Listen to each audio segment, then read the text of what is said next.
He was the crown jewel of running backs in the 1999 NFL Draft, picked 4th overall, the kind of talent that can help build a championship club. But not everything worked out as planned for Edgerrin James. Now in his 10th pro season, James never reached a Super Bowl with his first team, the Colts, and hasn't qualified for the playoffs in 2 years with his current team, the Cardinals. But it's not too late. You see, James helped grind out Arizona's opening day win at San Francisco, rushing for an even 100 yards on 26 carries. In Week 2, he'll face the 5th pick in the 99 draft, Miami's Ricky Williams, in a bid to get his team to 2-0.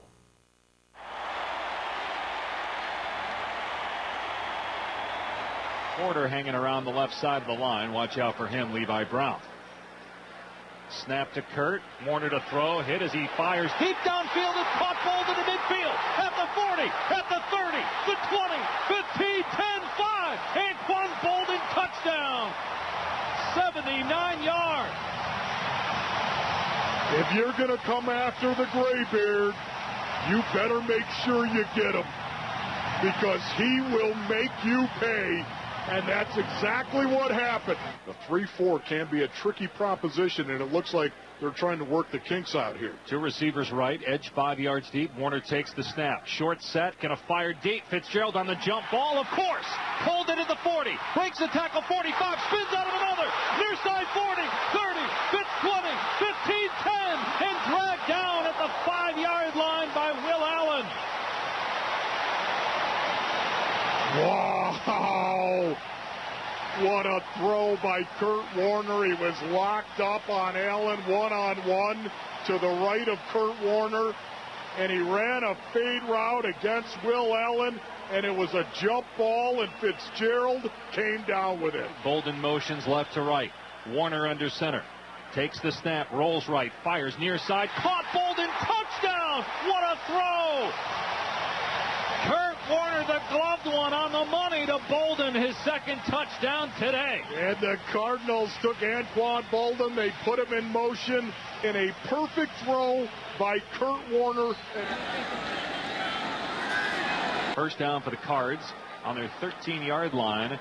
And Warner going to throw a screen to the left for Tim Hightower. Caught at the 15, 20, far side 25. Hightower 30 and to the 33. Gain of 20 before he's tackled by Bell.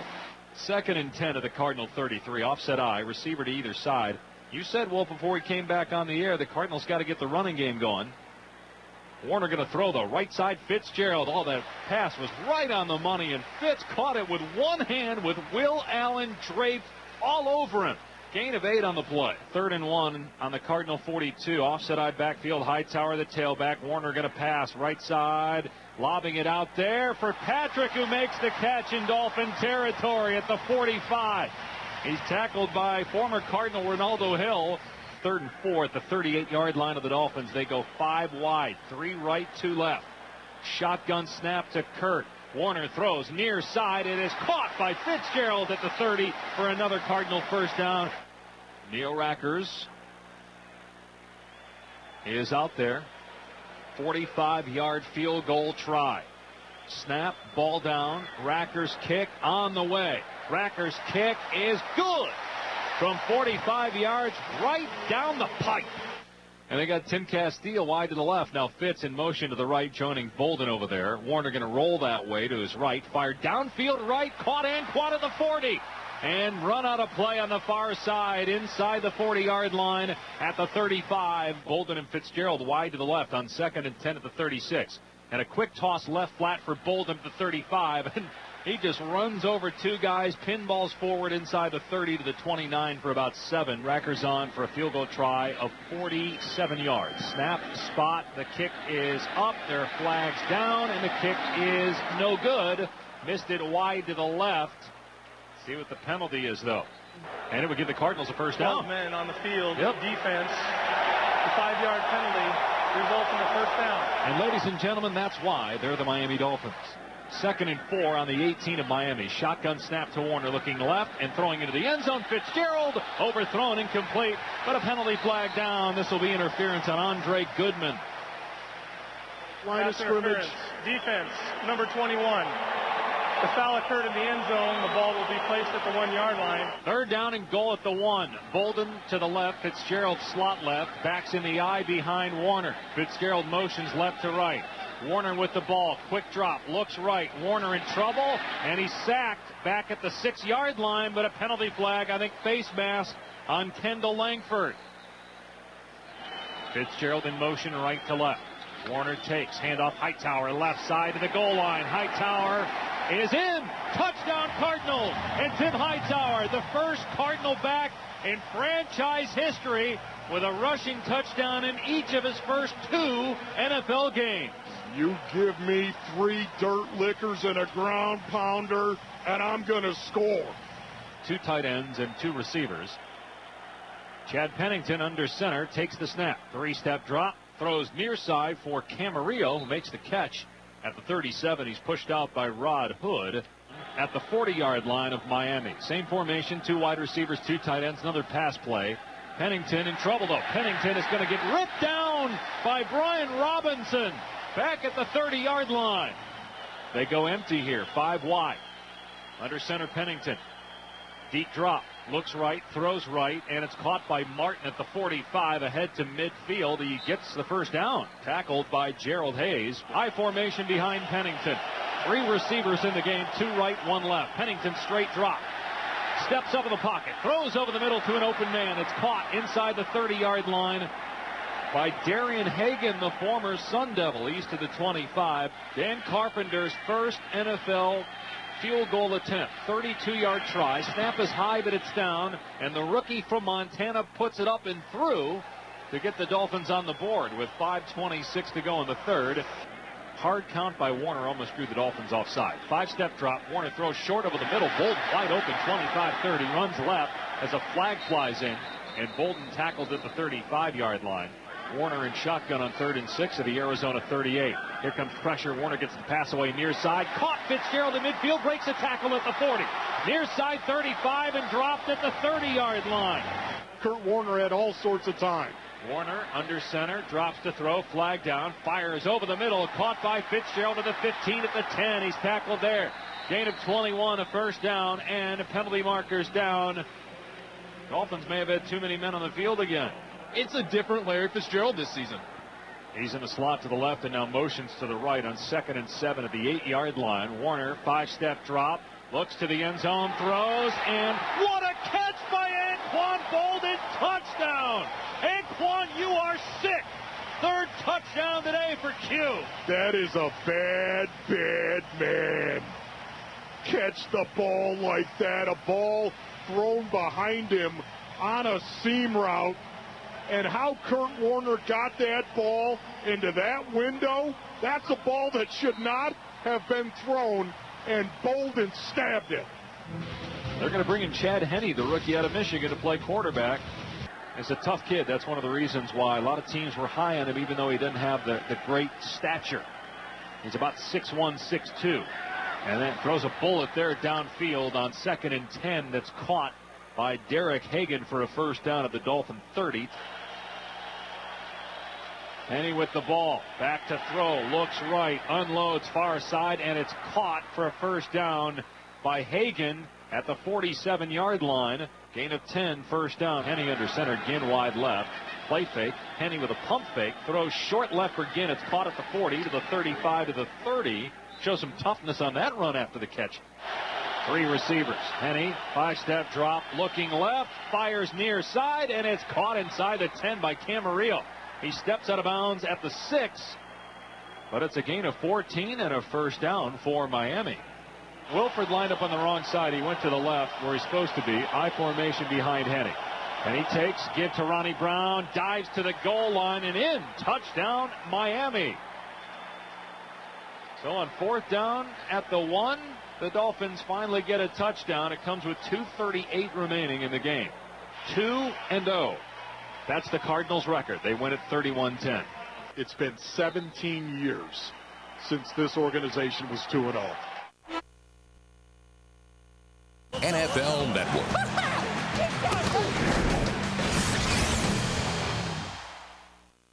Jason Campbell turned a corner in Week 2 in perhaps the finest performance of his young career. Campbell threw for over 320 yards and rallied the Redskins to a 29-24 win over the Saints. Kurt Warner turned a corner in Week 2. In one of the finest performances of his lengthy career, Warner threw for over 360 yards and 3 touchdowns as the Cardinals improved to 2-0 for the first time in 17 years. One is a 26-year-old startup, the other 37 and aged to perfection. On Sunday, they went head-to-head in an old NFC East battle.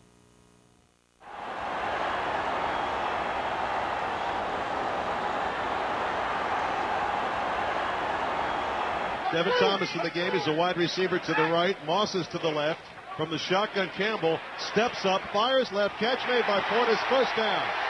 Big catch right there. To the Arizona 48.5-yard line. That's a Redskin first down. Campbell changing the play. He's got 3 on the clock.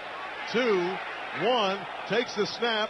Fires to the left side. Caught by Santana. Breaks the tackle and gets the first down. Still on his feet to the 32-yard line. There's his favorite target, Santana Moss, catching it. Yoder in as the second tight end. He goes in motion left. Redskins moving left to right in front of us. Back to pass Campbell again. Steps up. He's going to run. He's got all kinds of room. Down to the 20. Inside the 20 to the 16. It's a first down. Campbell with the signals. Gives it to Portis. Nice cut. CP is in. Touchdown. Touchdown Redskins on the first possession. I told you, here he comes. Easy. They set him up the first time with 2 tight ends. This time they have 1 tight end. They're looking for the pass, and they run. And with that touchdown, Clinton ties Terry Allen, 3rd all-time rushing touchdowns in Redskins history. Warner in the shotgun on 1st and 10. Has Preston in as a 3rd wideout. He's to the right. Warner takes the snap. Looking things over, dumps it off to James out of the backfield, gets hit by Dowdy. Fumble on the play. Rocky McIntosh caused the fumble, and the Redskins say they've got it. They do. Defense adjusts deep. Campbell back to pass. On 1st and 20, he's got time, dumps it over the middle. Santana Moss to catch, running cross field, inside the 35, down to the 31. 48 yards out. The holder is Brooks. If it was like the kickoff, it won't reach here, will it? Brooks is ready, so is Sweezum. There's a snap. The kick is on the way. It's got plenty of distance. It's good. It is good. Sweezum delivers from 48 yards out to up the Redskin lead to 10-0. Richmond, the running back, in motion. Anquan Bolden to the left. Handoff up the middle. Hightower bounces it out to the left side, hit by London Fletcher, or he's still running. That's a gain of about 8 yards on first down. And Larry Fitzgerald in motion, left to right. Warner takes a snap, gives it off. Play action over the middle. It is caught. Fitzgerald to catch. Close to a first down. Great sleight of hand that time by Kurt Warner. And 1 yard short of the first. 2 on the play clock. Got to take it. It's a draw play to Edgerrin James. Great calls. Got running room across the 40. Still on his feet. He's got the first down to the Redskins 35. 1st and 10 at the Redskins 22 for Arizona. Bolden and Fitzgerald to the right. Now Bolden goes in motion left. Short drop. Fires it out. Urban looking to pass cross field, and it is caught. Caught by the Arizona Cardinals. It was Hightower at the 5-yard line. The throw from Urban as they try to cross the Redskins up. 1st and goal at the Redskins 4-yard line. Warner back to pass, looking right, fires. It is caught for a touchdown, Anquan Bolden. And for Bolden, that's touchdown number 4 this year.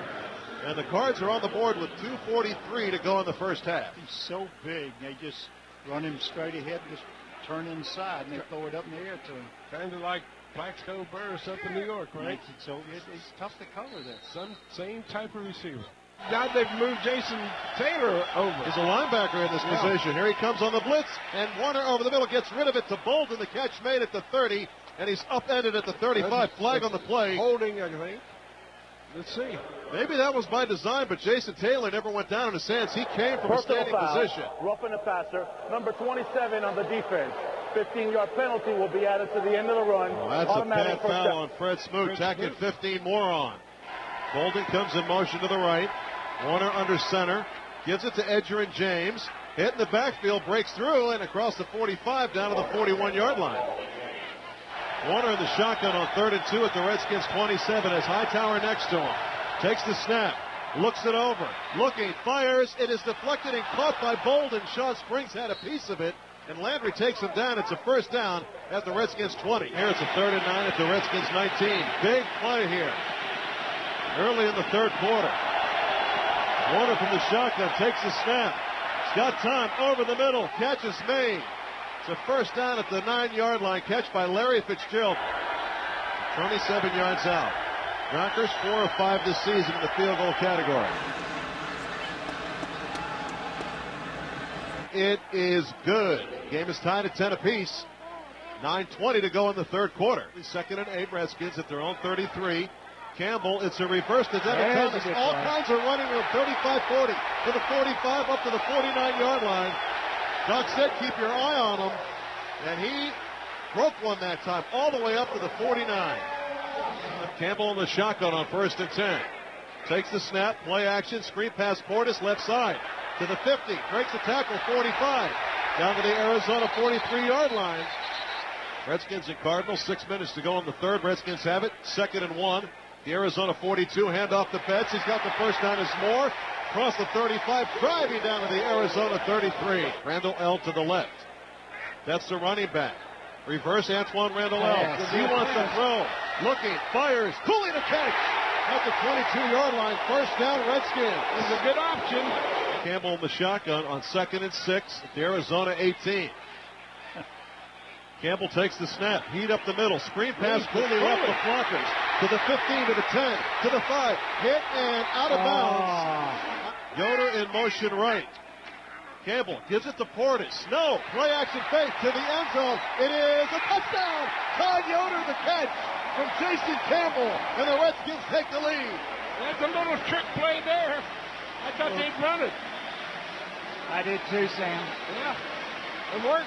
That's the important thing, Sonny. Yeah, exactly right. Good execution. Nice call again. That was a series of play calls out of the playbook of Jim Zorn. 1st and 10, Arizona at their own 15-yard line. Warner back to pass, dumps it over the middle. It is caught. Caught by the tight end, Patrick, and he is upended. Boy, he took that away from the defender, and it's a first down up to the 34. 2nd and 6 from the 38, their own 38. Pope the tight end in motion. Warner, play action fake. Got time again, all kinds of time. Deep. Floats it deep down the middle for Fitzgerald. Catch is made behind the defense, and he's going to score. 62 yards on the play. Kurt Warner given all kinds of time, and he makes the Redskins pay. And you know who blocked Jason Taylor? Leonard Pope, the tight end, 6'8". He just held him off. There's no way he could get to him. Here they come. Here comes the linebackers again. Sean Springs back to the corner. Horton in as a safety. Direct snap to Warner. Back to pass. He's got time again. Deep over the middle again. This time for Preston. It is deflected. And it is intercepted. Carlos Rogers with the pick after the deflection by Torrance. And he's on the move to the 40. To the 35. Has blockers. 25 to the 20. Inside the 20 to the 15-yard line. Whoa, what a defensive play that was. Wow. Woo! That was a turnaround. They had the safeties back there almost like a prevent defense and a tipped ball. Rogers got it. He was laying on the ground. It came right down to him. Ball was intended for Preston, and Lee Torrance got a hand on it. And a great diving interception by Carlos Rogers. Double tight end set. Yoder to the left, Cooley to the right. 2nd and 12. In the Arizona 17. Quick screen. Right side Santana has the block to the 10 to the 5. He is in. He's in Touchdown. Touchdown Santana Moss, and the Redskins take the lead. He was patient for his blockers. Hey, he let him. He had good blockers. You stand up, you hit the man right at the line of scrimmage, and you got the blockers in front of him. He followed them in. Well, the defense rises to the occasion again on the interception. That is the 6th straight game Santana Moss has had a touchdown catch that ties him with Bobby Mitchell as a Redskin record. Play action fake. Campbell moving to his right. Moving to his right, throwing downfield. Devin Thomas wide open. 35-30. Turns on the Jets. He's going to go. The rookie with a touchdown. 68 yards and a flag on the play. And it is a foul against the Redskins. Where's that? Wide open. And it's going to come back. Personal foul, number 74 on the offense, unnecessary roughness. 15-yard penalty, it will remain first down. Campbell, play action, flag on the play, tosses it out, Santana open at the 40, Little tiptoe move along the sidelines. He's got the first down. It's a pitch left side to Betts. He clears the corner, gets the first down, dives ahead inside the 45 to the Arizona 43. The Redskins with a 52-yard attempt. If he misses this, Arizona gets it at their own 42. 52 yards out for Suiza. Kick is on the way. Struggling for distance. And it is no good. No good. Wide to the left. He had the distance. He had the distance. But Arizona now with good field position at their own 42-yard line. 2nd and 7 from their own 31. Handoff. No. Jason dumps it off in the flat. Cooley with it. Got to stay in bounds. Hit at the 40. Still on his feet. 50. All the way to the Arizona 44-yard line. And that should do it. Santana Moss playing a deep safety. One more snap should do it. Jason Campbell takes the snap, takes the knee, and the Redskins move on to 2-1.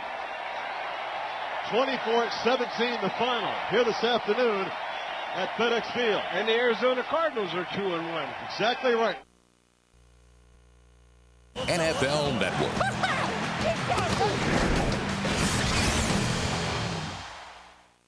Some wise guys label the Cardinals-Jets game the Geezer Bowl. Politically incorrect? You bet, but hardly inaccurate. For Arizona, the leader on offense is 37-year-old Kurt Warner. Warner may be getting along in years, but he's also sporting one of the top pass ratings in the league. Still, Warner's a pup compared to the Jets' 38-year-old Brett Favre. Despite an ankle injury, Brett's got some nice numbers of his own, completing 70% of his passes. Neither quarterback seemed ready for the rocking chair entering their Week 4 confrontation.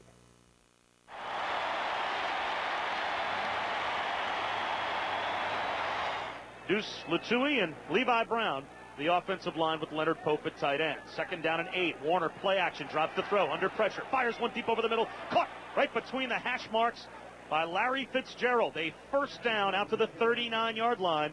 Out on an island with Revis. No, now Rhodes backs up. Warner takes the snap, looking right, fires one deep right in the seam, caught. Bolden inside the 10, down to the 8-yard line. 1st and goal, Arizona, and Quan Bolden. Crowd now on their feet. The sack got them back in the game. Play clock down to 4. Play clock at 2. Warner wants the snap, takes it, drops the throw out of the shotgun. Looking left, pumps, throws it left, caught by Bolden, and he is upended, and the ball pops out again. A fumble this time recovered by the Jets. Down the right sideline, Hank Poteet, who was just signed this week, comes up with the fumble recovery and just about brings it to midfield. The Jets will have the football on the turnover. Thomas Jones, the tailback, again in an offset eye left. Baker motions left to right. The fullback is Richardson. Favre calling signals. Handoff, now play action, rolling right. Looks back to the left, fires one across the field, intercepted. Picked off by Cheeky O'Keefer. He's down the right sideline to the 30, and he is dragged down by Thomas Jones at the Jets' 16-yard line. The officials definitely missed. There's no question the Cardinals were in the neutral zone, and that maybe Brett Favre thought was going to be a free play. He still made a terrible decision.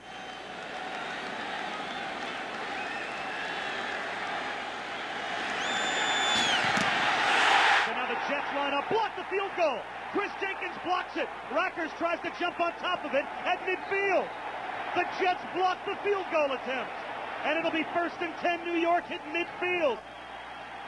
Eric Mangini says go for it as the play clock gets to 10 seconds as the Jets break the huddle. I formation, 2 tight ends. Favre under center. The tailback, Thomas Jones. Play clock down to 2. Handoff Jones, running left, has the first down to the 38-yard line of Arizona. Offset eye right. Once again, Richardson the fullback, Jones the tailback. Favre straight back to throw. Steps up in the pocket, looks right, throws one deep right sideline, wide open at the 11-yard line. Cotchery inside the 5, reaches for the pylon. Was he out of bounds? He's marked out of bounds at the 2. Check that, Bubba Franks on the reception. 3rd and goal at the 12. Play clock at 2. Favre takes the ball, drops back, looks over the middle, under some pressure, fires a bullet, end zone, caught, touchdown. Lavernius Coles right along the back of the end zone. The wide man Fitzgerald on 3rd down and 8. The Jets with a 4-man front, spread wide. They rush only 2 out of the shotgun. Warner with all kinds of time, throws it right, intercepted, picked off by Revis. He'll walk to the 20, to the 10, 5, touchdown. touchdown, and he flips the ball up into the crowd. Ben Patrick was the intended receiver, and a room service interception return for a touchdown for Darrelle Revis, and the Jets have a 2-score lead. Thomas Jones now the lone setback. Favre back to throw. Sets up a screen, flip left. Jones up the left sideline, cuts it to the 20, has a block at the 30, gets out to the 35, and falls backwards out to the 37-yard line. Leon Washington now in the game as the lone setback. Jets with a lot of different personnel mix-ups here in the first half. Handoff Washington, finds a crease running left. Gets inside the 40, down to the 35, and brought down at the 34-yard line of Arizona by Clark Higgins. That's a gain of 13 more yards. Wide receivers to either side of the field. And now it's Thomas Jones back in the game at tailback.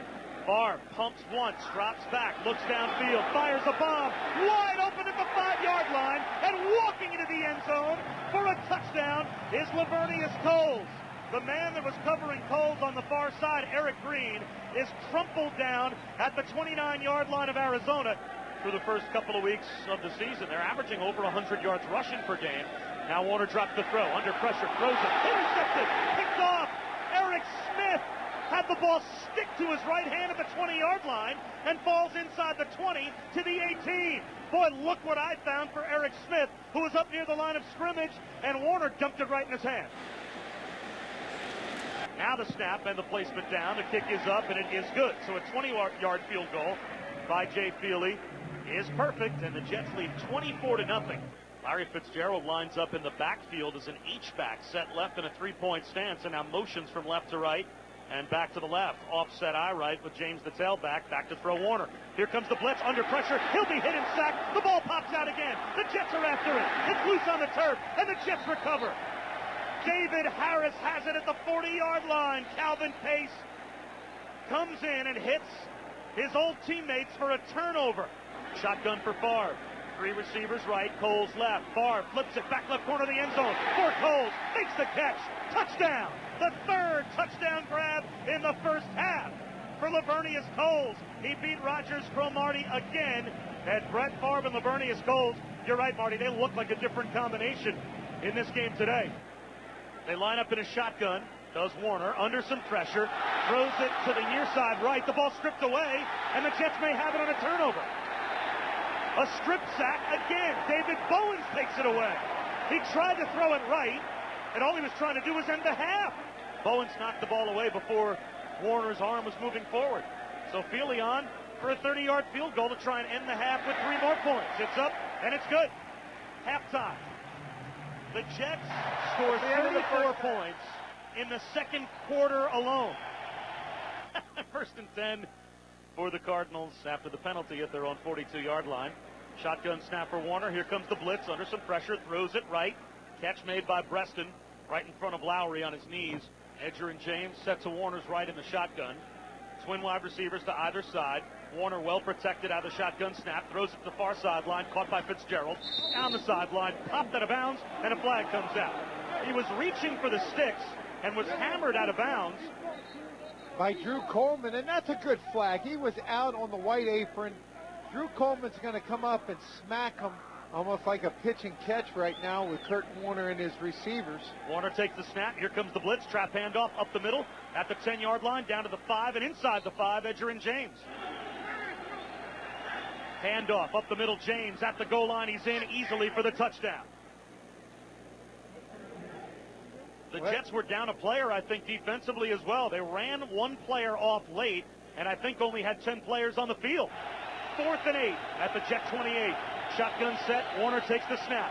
Drops back under some pressure. Dancing in the pocket. Dumps it right. Caught by Fitzgerald. Fights his way out of a tackle for a first down inside the 20 to the Jet 18. 3rd down and 9 at the Jet 17. 4 receivers out of the shotgun. Warner drops, fires one deep middle, and it's caught at the 2-yard line right between the hash marks. Steve Breston, the second-year receiver from Michigan. 3 receivers, the lone setback, James. Handoff, Edger and James off the left side into the end zone for a touchdown. 5:41 to go in the third quarter. And now some boos here at the Meadowlands as the Jet defense has surrendered 2 touchdown drives. But they are lining up to go for the 2-point conversion. Three receivers. James alone setback. Warner under center. Handoff. James up the middle. He's got it. Into the end zone for the two-point conversion. So now it's 34-15. 5:41 to go in the third quarter. Cardinals have done exactly what they needed to do here in the third quarter to get back in the game. And now they try an onside kick, and they're going to get it. It's down the left sideline, knocked away. How is it possible that the Jets knocked that ball away? I think the Jets think they recovered it. Bob, I'm telling you what, that was pretty slippery. You had the kicker, and Arizona looks like they got it. Rackers went back, pretended like he was going to walk away from the ball, turned right back into it and kicked it. The near side of the field on Breston. Back to throw. Warner after the false start. Looks deep middle. Throws one. Fitzgerald's got it at the 20. Runs left sideline to the 15. And he's upended by David Barrett down to the 12-yard line. The Jets led 34-0. Now it's 34-15. Warner drops. Looks right. Throws right. Catch made by Breston at the 5. Down to the 1-yard line. First and goal, Arizona. David Harris saved the touchdown. Third and goal at the 1. Under center, Warner. Three wide receivers. Takes the snap. Handoff. Hightower up the middle. Into the end zone for the touchdown. Run to the backside of your blockers. They double team Chris Jenkins. Take that right guard. Just flush him down. Hightower does a good job of reading that block. Cuts it back behind him. Again, an I formation behind Favre. Slot to the near side left. Handoff Jones up the middle. Busts into the secondary into Cardinal territory. To the Arizona 49-yard line. Lavernius Coles in motion from left to right. 3rd and 5 at the Cardinal 39. He takes the snap. Looks right. Throws a slant right. Caught by Coles. First down to the 25-yard line. And Favre in the shotgun. 2 seconds on the play clock. Takes the snap. Drops back. Pumps once. Looks right. Throws. End zone. Caught. Wide open. Touchdown. A 17-yard strike as Jericho Cotchery gets loose. And Favre found him. Kurt Warner from his own 38-yard line. In the shotgun. Drops the throw on 1st and 10. Slings it to the near side. And it's caught. A first down. 11-yard gain out to the 49-yard line. Jets with 4 down linemen. And they bring 5 as Warner drops the throw. Runs a slant. Finds Fitzgerald over the middle. Very close to a first down. Warner under center now. 2nd down and 3 at the Jet 8-yard line. Takes the snap, looks right, flips it in the right flat. Bolden makes a move, cuts to his left, at the 5, at the goal line. He's in. Touchdown. Anquan Bolden beat Dwight Lowry. An 8-yard touchdown pass. That was all Bolden. The tailback, Thomas Jones. Will they snap ball? Favre takes the snap. Play action. Drops the throw. Throws a bomb over the middle. At the 5. Into the end zone. Touchdown. Jericho Cotchery. The Jets go for the home run on 4th and 1, and Favre throws a strike to Cotchery. And now the Jets have iced the game in style. Boy, what a call on 4th and 1. Twin receivers to either side. Again, Warner out of the shotgun. 1st and 10 at the 46. He throws one down the right sideline. And the catch is made at the Jet 35. Getting loose is Preston inside the 20-yard line before he's finally run out on the Jet sideline by David Harris. Warner again in the shotgun with a pair of receivers to his right and left. Takes the snap on 2nd and 7. Looks right, now looks over the middle. Throws towards the end zone. Caught. Touchdown. Jeremy Urban. With 4:49 remaining, again the Cardinals are making this game interesting. It's a 2-possession game. Takes the snap, drops the throw. Looks over the middle, fires one deep left side looking for the end zone. Got it. Touchdown.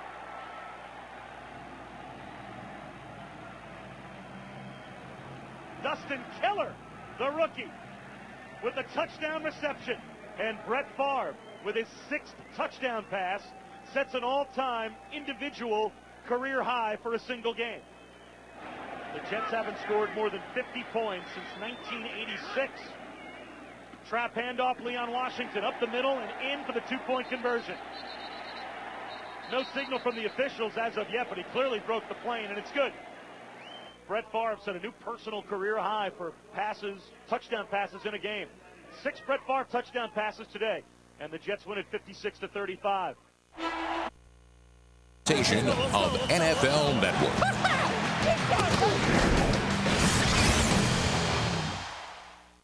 Who would have guessed that 1 month into the NFL season, the Buffalo Bills would be leading the AFC East with a 4-0 record? Yet For the Bills, this is their best start in 16 years, and their fans are starting to believe the team could make the playoffs for the first time since 1999.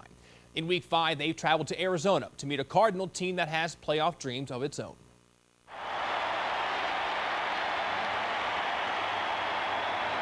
Three wide, two left, and one right. Shotgun for Edwards. Wilson coming on a blitz. Edwards hit as he throws across the middle. Caught by Hardy for a first down at the 40 and to the 43. But Edwards is down and might be out. He is not moving.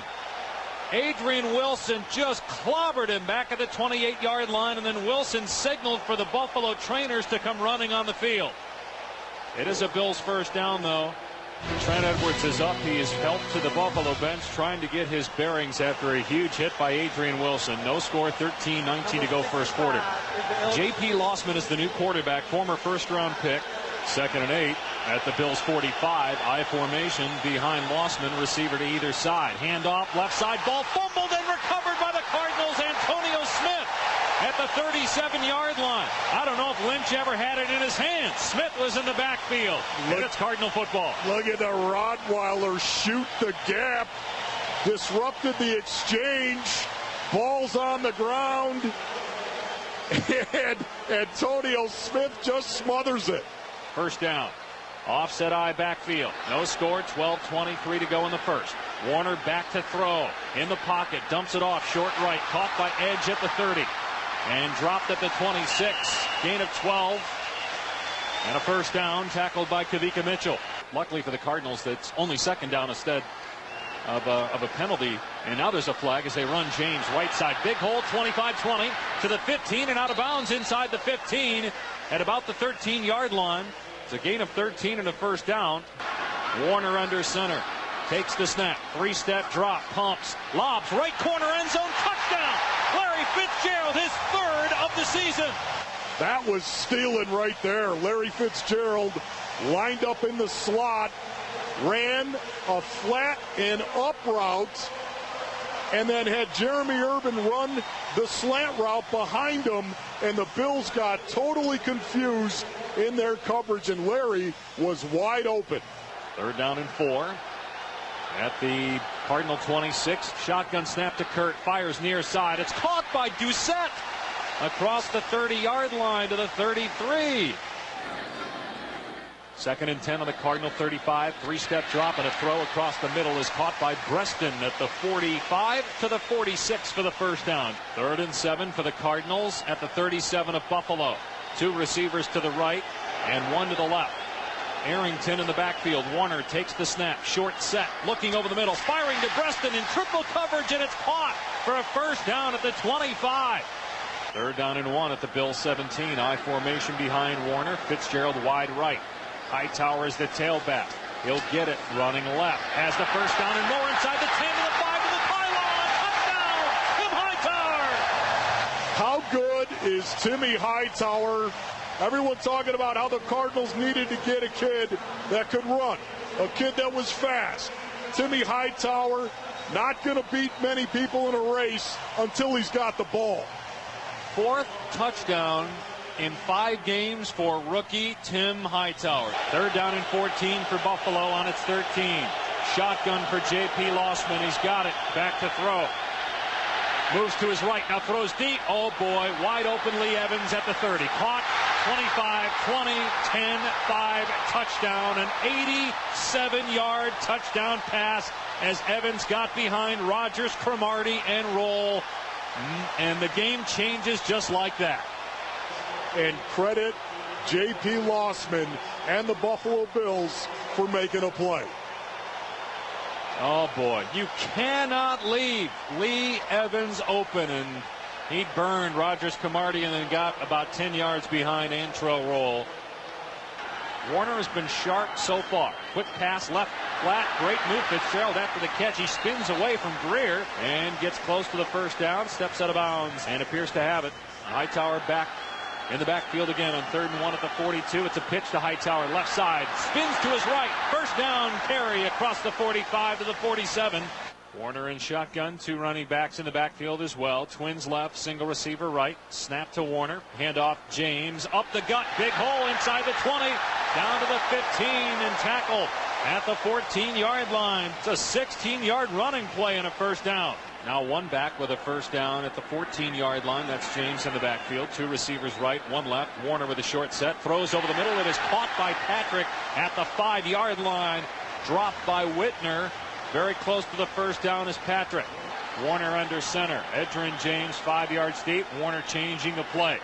Warner takes. Handoff James up the middle. Edge to the end zone. Touchdown. Edgerrin James. Edgerrin James right through the boneyard. 4:25 to go in the first half. Shotgun snap to Lossman. Looking, throwing over the middle. Wide open read at midfield. Caught it and into Cardinal territory at the 40-yard line. 3:45 to go. First half. First down on the 40. Running play. Fred Jackson left side. Huge hole. 35-30 to the 29. Got the first down. 3 minutes to go in the half. 2-touchdown lead for the Cardinals. I formation behind Lossman. And it's an end around. Near side, Lee Evans. Look out at the 30, at the 20, at the 15, at the 10. And pulled out a play on the near side by Aaron Francisco at the 8-yard line. Lynch motions out of the backfield to the right. Shotgun snap. Lossman quarterback sneak. Lossman is in. Touchdown Buffalo. Lossman is excellent running the football. That was a great call. That really was a great call by Dick Jauron and the Bills offensive coaching staff. 2nd and 6 on the Cards 43. Shotgun again for Warner. 4 wide receivers. Drops back. Now slides up. Rolls left and runs. Go Redbeard, go! Warner to midfield, and he couldn't go down. He gets a hit by Jabari Greer. But he got the first down. He took the punishment that time. 2nd down and 10 at the 46-yard line of Buffalo. Play clock winding down. Shotgun snap to Warner. Again, a short throw over the middle. Caught by Fitzgerald, and he races for the far sideline. And he gets to about the 34. Cardinals trying to add points here at the end of the half. Rackers ready. Snap. Spot. Rackers kick is up, and it is good. And that ends the half. Neil Rackers with a long field goal. First down for the Bills on their 44, trailing by 10. They're going to run Lynch right side, breaks to the outside, and he's got a hole at the 50, at the 45 of the 40, and hit at the 35 on 4th down and 6. Bills down 10 with 9:45 to go in the 3rd. Snap, ball down, the kick is up. It has the distance, and it is perfect. Lindell from long range answering Racker's long field goal at the end of the 2nd quarter. Snap to Kurt, back to throw. Pass away over the middle downfield. It's caught by Breston at the 40 for a first down. Warner in shotgun again, 4 wide, first down at the 40. Kurt with the ball. Again back to throw, fires it right side, and it's caught again by Breston into Buffalo territory for the first down at the 46, and he won't go down. Snap to Warner. Back to throw. Pressure coming past left side. Caught. Arrington. He's loose. 40, 35, and tackled at the 34. Very close to the first down. 8th play of the drive. 3rd down and 8 at the 32 of Buffalo. Warner under center. Twins left. Single receiver right is Breston. Arrington 7 yards deep in the backfield. Warner takes. Handoff. Arrington up the middle. Big hole. 25, 20 to the 18-yard line for a first down. How about that call? So Rackers, who already hit a 47-yard field goal, will come on for a 28-yard attempt. Try to give the Cardinals a 10-point lead. Snap, ball down, the kick up, and it is good, but a penalty flag down. Boy, if this is offside on the Bills, it would be a first down for the Cardinals. It might be. Offside, defense, number 17. 5-yard penalty, results in a first down. How about that? James in the backfield. 2 receivers to the left, 2 to the right, including Fitzgerald. Warner takes, rolls to his right, hit as he throws into the end zone, and it is caught by Fitzgerald for a touchdown.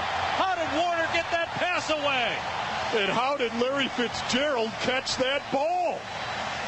Little play action to the right of Kurt Warner, and it looked like he got stepped on. And he was falling down, and he made that throw, and Fitzgerald caught it. First down at the Buffalo 34. I formation behind Lossman, who takes the snap. Play fake. Lossman setting up, throwing over the middle. It is caught by Royal, the tight end at the 40-yard line. The ball came out. The Cardinals pick it up. The whistle didn't blow. Dockett's got it. He's running. Near side of the 35. At the 30. And hit out of bounds late. Throw the flag. No, they didn't throw the flag. The Cardinals have the ball. Neil Rackers will come on now for a 38-yard try. Try to make it a 17-point lead after that fumble by Royal. Rackers is ready. Snap high, but Johnson got it down. The kick is up. It hits the upright, and it goes in. It hit the left upright, and Karam's through. Cardinals getting the bounces today, folks, and they lead it now 34-17. 13:40 to go in the fourth. It's 34-17 Arizona. 5-step drop. Lossman drill. Ball out. Loose at the 12-yard line. Now it's kicked, and it's picked up by Hayes on the far side of the 20. Was that the big man, Gabe Watson? It was Watson, his first action this year, and he gets a sack and a forced fumble, and the Cardinals have it. Third down and 12 for the Cards at the Buffalo 21. Again, two receivers right, one left. Warner takes the snap, 3-step drop, fires over the middle to Breston, going down to make the grab at the 10. He'll come up awfully close to the first down. I think he's going to be a yard shy. Second and goal at the 2. 3 tight ends. Hightower is the lone back. Warner takes, give to Hightower, right side, touchdown, Timmy Hightower, his 5th and second one today. You got to credit the offensive line because they removed the Buffalo Bills and shoved them into the end zone, and it looked like to me the Bills flat out quit. Shotgun snap to Lossman on second down. Fires near side. Intercepted at midfield by Eric Green. And he's pushed out of bounds by Evans. Another turnover by the Bills. Well, how about that? Clancy Pendergast sends the boys after Lossman. Gets a little pressure on J.P. Lossman. And the next thing you know, Eric Green's got a pick. Warner takes a knee. Cardinals win 3-2. Cardinals 41, the previously unbeaten Buffalo Bills 17. A shellacking at University of Phoenix Stadium. NFL Network.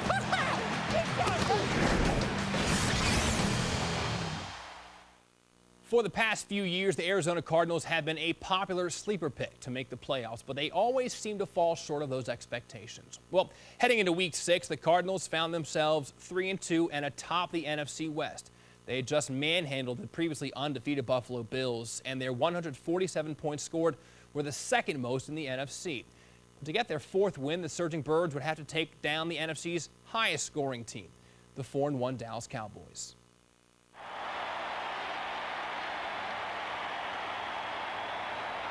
Cardinals win the toss. They will receive. Dallas kicking off right to left. Nick Folk to boot it away from the 30. And J.J. Arrington back at the goal line to receive. Kick angled toward the far side. It's short. Taken to the 8 by Arrington. Runs right to the 10, now to the left of the 20. Far side 30 at the 35-40. Cut it back near side. At midfield. Arrington at the 40. At the 30. Go J.J. Go. 15, 10, 5. Touchdown. No flags. Take that, Cowboys! You want to talk about setting a tone, setting a tempo, and sending a message early in this game. There is no better way to do it on the opening kickoff. Wow! 8-minute mark, first quarter, 7-0 they lead. And the shotgun snap is off the mark, and Warner has to pick it up, and then he hands it off, and the ball loose at the 24-yard line. Warner got up instead of just falling on the ball, and then he tried to hand it off, it looked like, to Edgerrin James. No signal yet as to who has the ball. Well, you got to start throwing some haymakers at the bottom of that pile right now. I don't know what happened except that Kurt Warner. Dallas ball. Cowboys have the football. Offset eye backfield. Terrell Owens wide to the left. Creighton wide right. Romo takes the snap. Deep set. Romo with time. Looking downfield. Now he fumbles the ball. Got sacked from behind. The ball came out. Bertrand Berry knocked it loose, and the Cardinals have it. Antonio Smith recovers it for the Cards. Welcome back, B-Train. First down at the 38 of Arizona. 4:19 to go in the first. Cards 7, Dallas nothing. Warner back to throw. Fires deep. Far side. It's overthrown. An easy interception. Back at the 20-yard line for Ken Hamlin. He stepped out of bounds on the far side. But it'll be Dallas football. 2nd and 10 at the Dallas 9. Terrell Owens wide right. 2 receivers left. Neither Owens nor Larry Fitzgerald has a catch in this game. Shotgun snap. Romo backing up. Romo in trouble, sacked in the end zone. Ball came out. Recovered by the Cardinals. Antonio Smith, touchdown, Arizona. The Cowboys have challenged it. Romo was trying to tuck it. Yeah, trying to tuck it. After reviewing the play, the quarterback's arm was going forward. It is a tuck by rule. Ball will be placed on the 10-yard line. 3rd down. 3rd down and 10. It's 7-0 Arizona. 4 minutes to go in the first half. Ball on the Cowboy 10-yard line. Should be 14-0 right now, Cardinals. Romo in the shotgun. He's got it back to throw from this goal line. Pressure coming again. Got the pass away, and it's caught this time by Creighton over the middle. At the 30, he's got the first down. And out to the 35-yard line. Tackled there by Entro Roll. 2nd and 21 for the Cowboys on their 23. Snap to Romo. Back to throw. A screen to the left for Barber. Caught at the 20, at the 25. Far side at the 30, at the 35. Up to the 40 and near the 45-yard line. Romo in shotgun. Owens still without a catch in this game. Snap to Romo. 5-step drop. Looks over the middle. Creighton wide open at the 40. At the 30. Far side 20. 10. 5. Touchdown. What happened there? Somebody fell asleep, and it's a 55-yard touchdown pass to Creighton. Well, obviously a blown coverage in the secondary, and that is something that has really plagued the Arizona Cardinals over the last couple of weeks. Mental errors. Patrick Creighton was running wide open across the middle of the field. Kickoff left to right. Short. Calais Campbell runs up and he fumbles the ball. He muffed it. It's loose. The Cowboys, I think, recovered at the 27. Campbell tried to catch it. He muffed it. The ball shot out toward the far sideline. And attempting to dive on it for the Cowboys was Tashard Choice, a rookie out of Georgia Tech. He was the first to touch it for Dallas. And I think the Cowboys got it. Brad Johnson to hold. Snap, ball down. Cardinals almost blocked it. The kick hits the left upright. No good. How about that, Wolf? Man, I've seen it all now. You can end the game right now. Now, penalties certainly have hurt that on offense, especially on the offensive line. Romo on 2nd and 7. Straight drop. Fires right side, and it's caught by Owens at the 36-yard line. What an incredible throw by Romo. 2nd and 6 for Dallas at the Cardinal 49. Romo takes, gives to Felix Jones off the left side. Big hole at the 45, at the 40, at the 35. And he runs out of play right around the 35-yard line. Cowboys 3 of 9 on 3rd down. Snap to Tony Romo. Back to throw with time. Fires across the middle. Caught by Witten at the 25. Near side 20. Tackled there. He got the first down. Gain of about 11. Romo in shotgun. 2 receivers left. Owens to the right. Snap to Romo. With time. Fires left side. End zone. Caught. Touchdown Dallas. It's Austin with his 3rd touchdown catch of the season. Covered by Dominique Rodgers-Cromartie. And the Cowboys lead.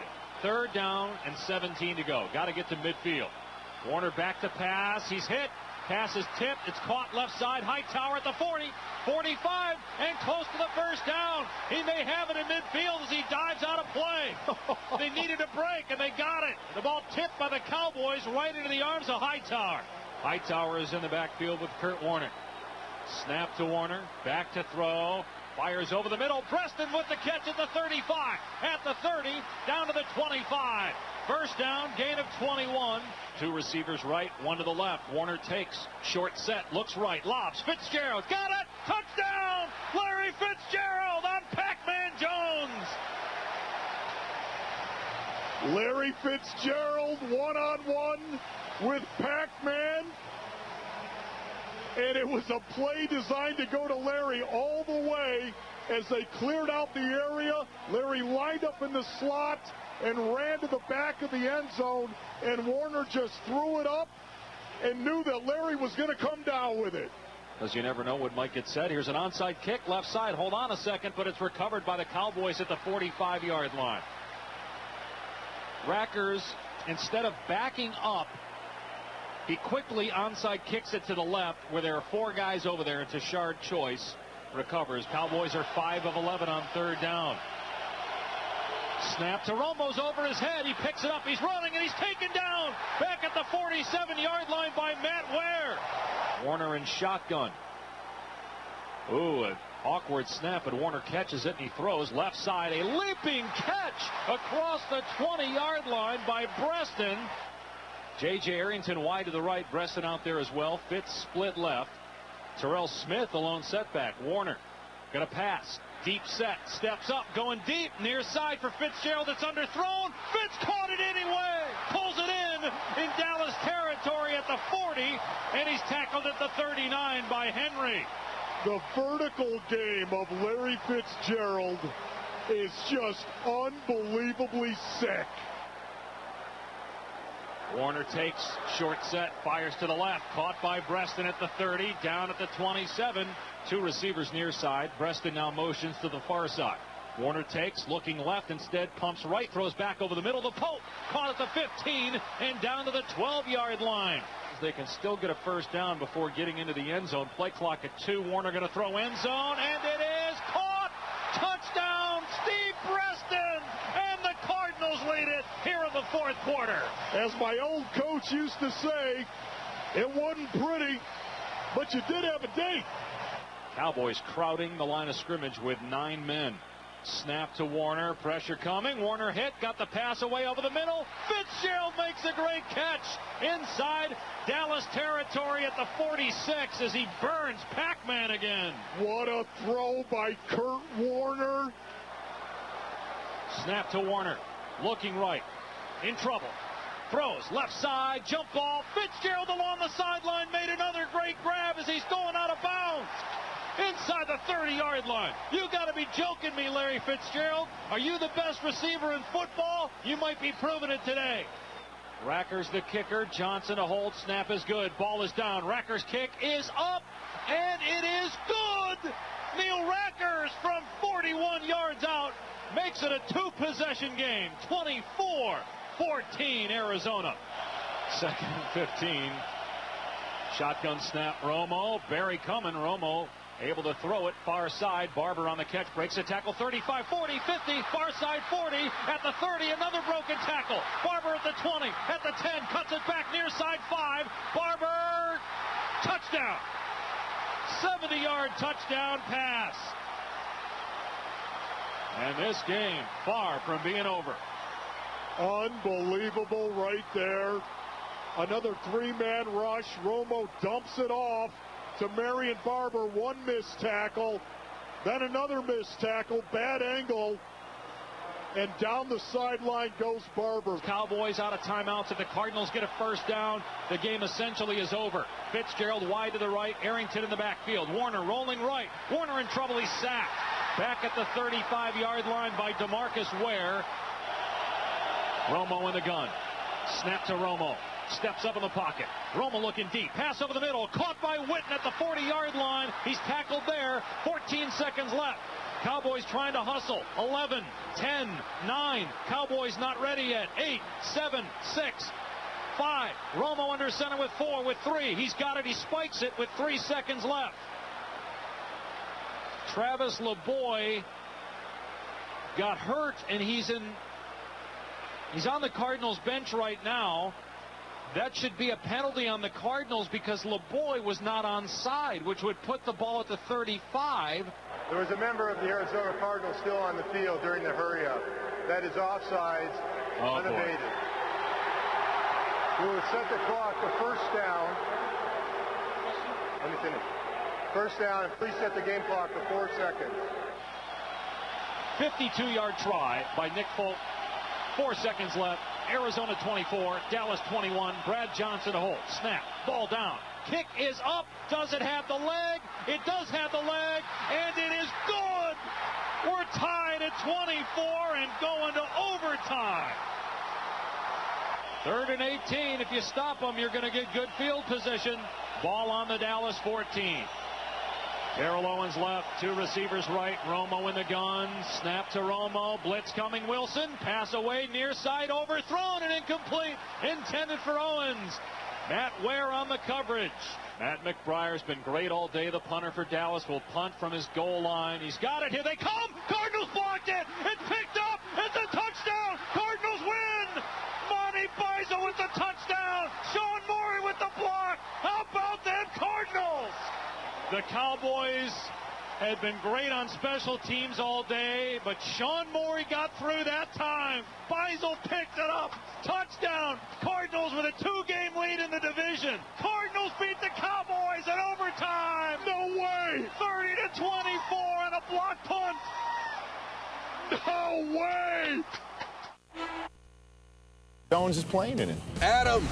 First quarter. After J.J. Arrington ran out the opening kickoff for a touchdown, Get rid of the Bernard ball, Tony. Berrien hits Tony Romo, and it's recovered by Antonio Smith.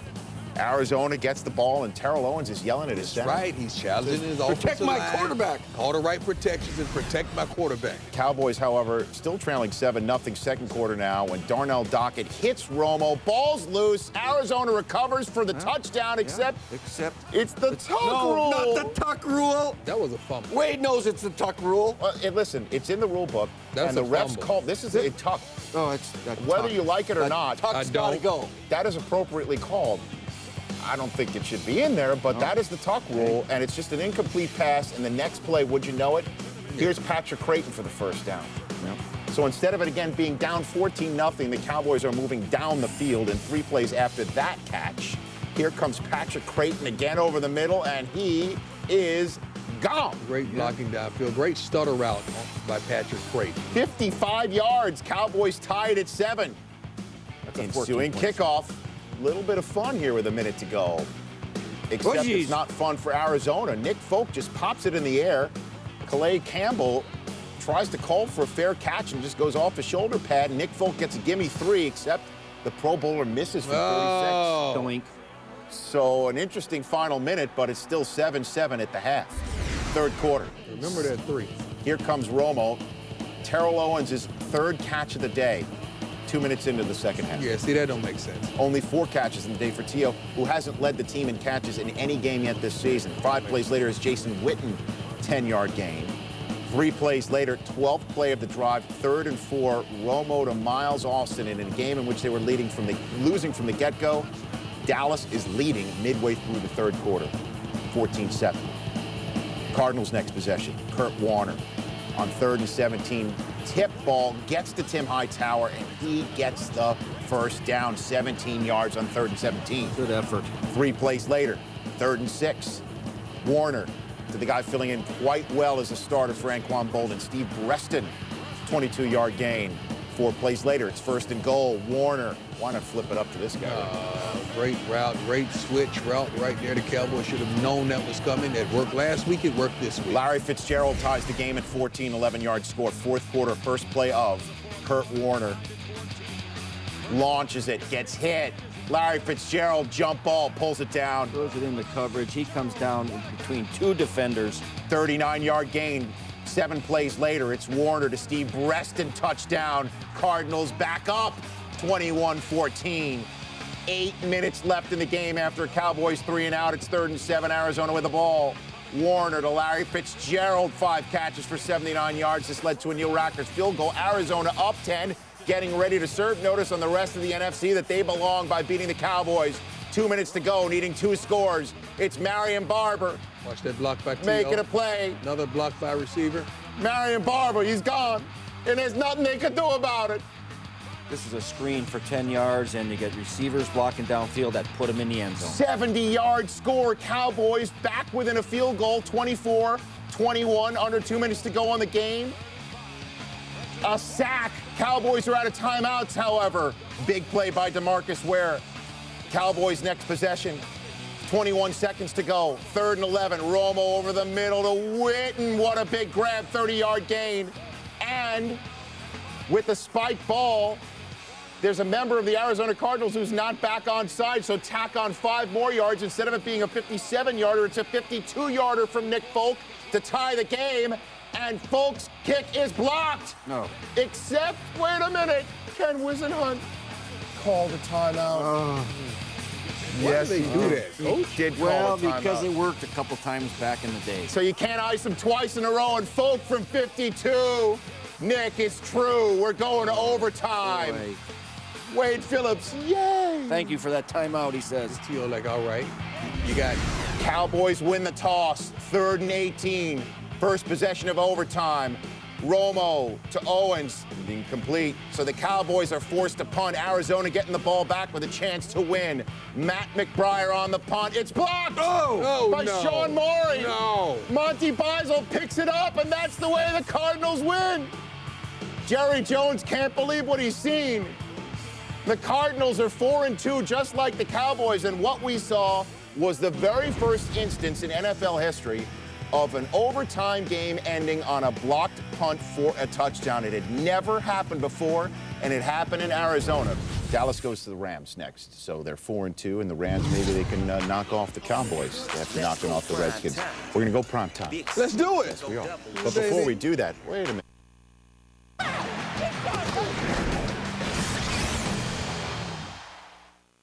Power running, deep passing. They go together like bacon and eggs. Hit a defense up the middle long enough and it becomes susceptible to the deep strike. The Cardinals and Panthers both tend to think this way. Arizona's ground game is powered by between the tackles runners Edgerrin James and Tim Hightower. And the Cardinals' top receiver, Larry Fitzgerald, is averaging over 15 yards per catch.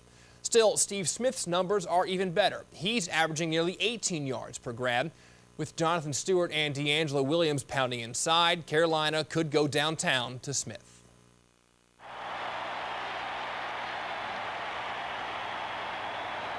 Warner to the shotgun, 2 receivers to the near side, 1 back. Warner raises his leg, leans over, he's ready, has the snap. Doesn't take much of a drop. Sidearm throw, that's complete at the 25-yard line. The Panthers are right there on the tackle.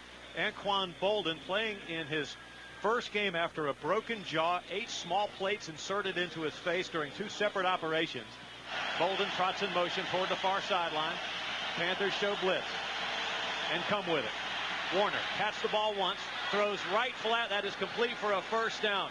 Got the Jeremy Urban wide receiver open in between a couple of Panthers. Edgerrin James the lone back. 1 safety deep for the Panthers.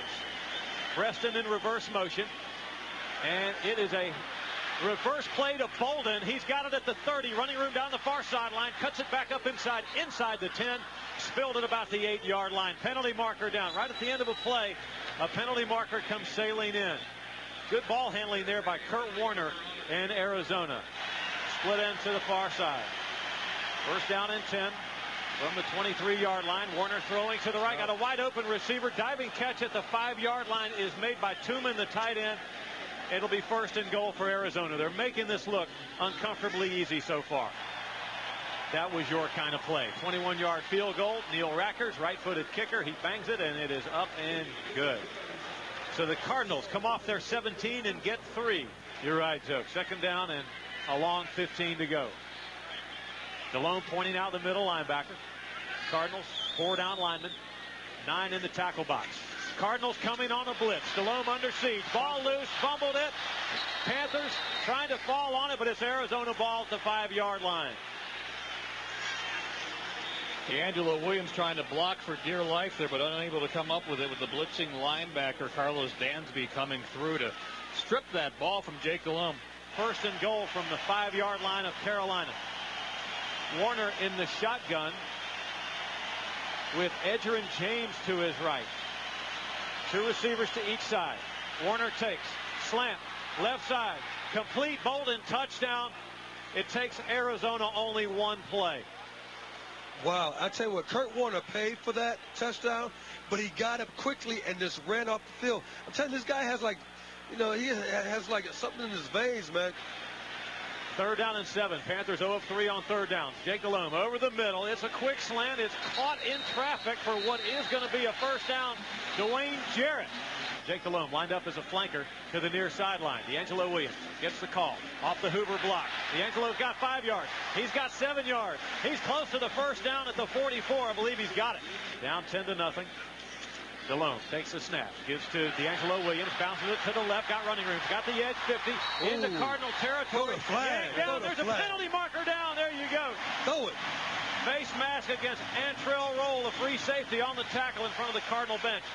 To the right, Muhsin Muhammad. Jeff King in a slot to the right. Jake Delhomme, play action fake, drifting to the left, looking Steve Smith, caught 5-yard line. He's out of bounds. First down, far sideline. Casey always keeps his head down right through the follow through. He just keeps that head down. Snap, placement. Casey hits it. It's good. So the Panthers get on the board and pull to within 1 score. Cardinals 4-2 after a bye week, looking to beat the Panthers. Here comes pressure off the edge. Warner's got all kinds of time to throw. Has Fitzgerald, makes the grab. Wow. Tackled at the 40-yard line. He just held that ball up and would not let Richard Marshall get to it. 4:05 left to play second quarter. 10-3 Arizona Cardinals. 2nd and 10 Arizona from the 40-yard line. Panthers rush 3, drop some DBs into coverage. Warner rolling out to the right. Pats the ball twice. Guns it, complete at the Panther 40-yard line to Breston. He's out of bounds far sideline. Warner in the shotgun. 2nd down and 10 from the 39-yard line of Carolina. 4 down linemen for the Panthers. A couple of safeties back deep. Snaps a little low. Warner's got it. Over the middle, wide open's got Urban. 25-20, bending to the far sideline, and he's cut down at the 17-yard line. Empty set. 3 receivers to the left, 2 to the right. A lot of weapons out there. Warner has the snap, thinking, and the ball is popped loose. Picked up by Arizona. Panthers tackle him way back at the 19-yard line. Levi Brown, lineman, got that ball. Showed nice hands. Charles Johnson knocked Warner's arm loose much the same way that Jake Delhomme was dislodged from the football earlier. Rackers from the Johnson hole. From 39 yards, middle of the field. Good snap, good placement at the fake. Rolling out to the right, got an open receiver. It is caught, and the Panthers tackle it at the 10-yard line. How about that? Wow. Kuman caught the ball, but the Panthers pounce on him, Charles Godfrey. And Bolden's in a far slot. Warner in the shotgun. 3-step drop. Looking short and right, complete to Fitzgerald at the 43-yard line, about a 7-yard pickup. On 3rd down and a couple. Kurt Warner's in the shotgun. Takes the snap, waist high. Takes 3 steps back.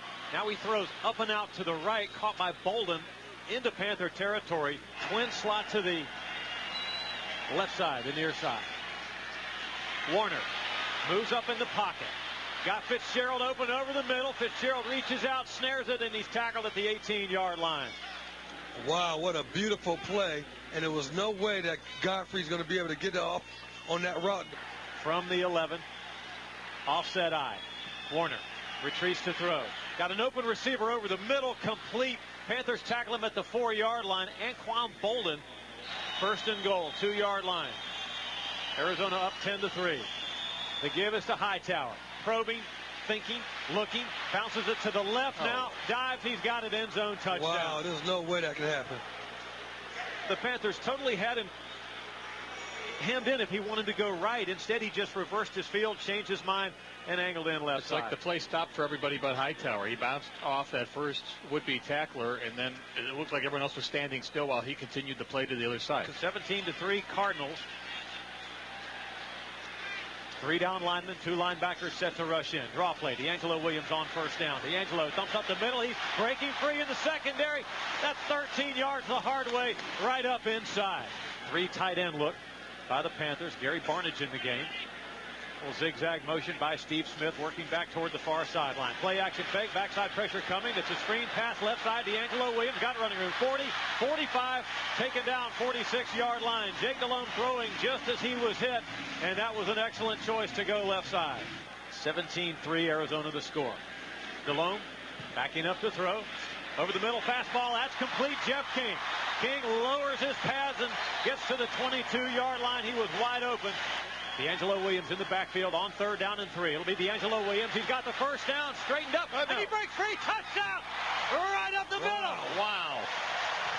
Oh, my goodness. That play looked done. Someone gave him a right shoulder and thought they were done with D'Angelo, but he had other ideas. And that's what happens when you don't make the tackle, when you don't put an arm around a guy and grab cloth. When you try to knock a man down, it's hard to knock somebody down in the NFL. From the 22, Ken Lucas got the assignment on Fitzgerald. Edgerrin James hit right away. Ball looked like it came loose. Panthers say they have it. Wow. No official signal from the officials yet. They're unpiling. And it's Panther football. And that was Big Mackay to knock that ball loose. And a nice swim move by Big Mackay. Delhomme pointing to the middle linebacker. That keys the blocking assignments. Cardinals blitz. It's a fade. Steve Smith right side. He's got it for a score. Touchdown. Carolina Panthers. Hey, you know what? Don't even complain. I'm telling you right now. I would not even complain, Roderick Hook, because you've been getting away with the push, and Steve's been getting away with the push. And so, hey, if you want to play the push game, play the push game. Steve absolutely outruns you on a fade route. Yes, he does push you a little bit, but hey, what goes around comes around. Charles Johnson down in their stances. Warner has the snap. Here comes pressure. Warner chucks it. Right side. Fitzgerald catches it, straining for first down yardage. He's got it. J.J. Arrington in the backfield. Low snap, but Warner's got it. Looks right, now looks left. Might run, doesn't. Instead throws, caught. Fitzgerald in stride at the 22-yard line. He's out of bounds near sideline. What a play by Arizona. Warner wanting to throw. End zone, caught. Middle of the end zone by Bolden for a touchdown. Warner just threaded it right in between two Panthers and made it look simple. I mean, you hear pass and catch. I mean, it's just like they're playing catch. No doubt about it. Hard to watch. Oh, and a muff snap. Johnson will go down. Wow. That could be big. Dirk Johnson holding for Rackers. Never got a hold of that snap. Got up, tried to run, and the Panthers stoned him. Looks like tighter line splits here. Possibly it's definitely a running formation. We'll see if it's a running play. Oh, no, it's a fake. Jake Delhomme throwing left side. Completes. Got Steve Smith out there. First down. And Smith pulls away. It's got potential. He's down the far sideline. 20, 15, 10, 5. Touchdown. Carolina Panthers. Did he stay in bounds? My goodness. Steve Smith, what a play. I mean, and then he does this like slide, and I waited for him to do a little angel thing on the turf. But what a play, because it was so nondescript. 5 receivers set. No backs.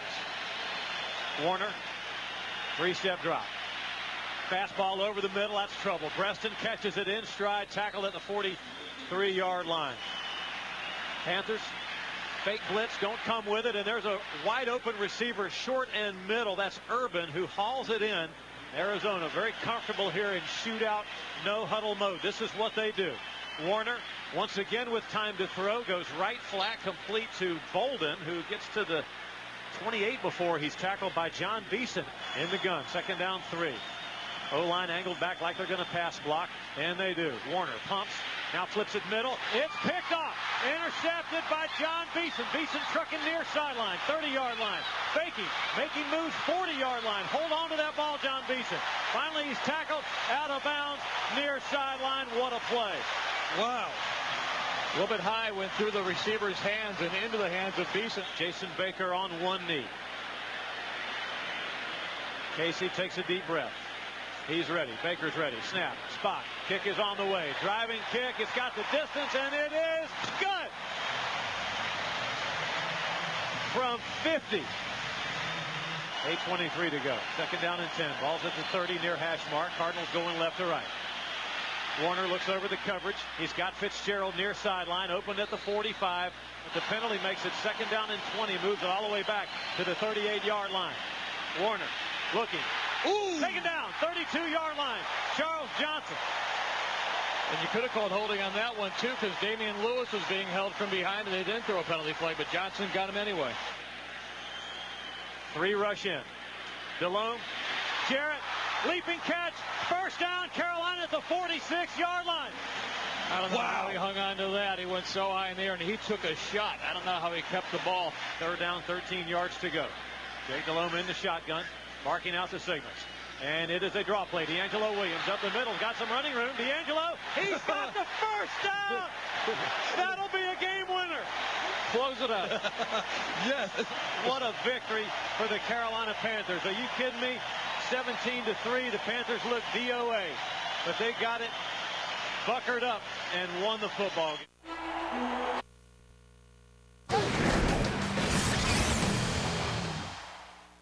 They are the graybeards of professional sports, lefty relievers, 7-foot centers, and quarterbacks with a quick release.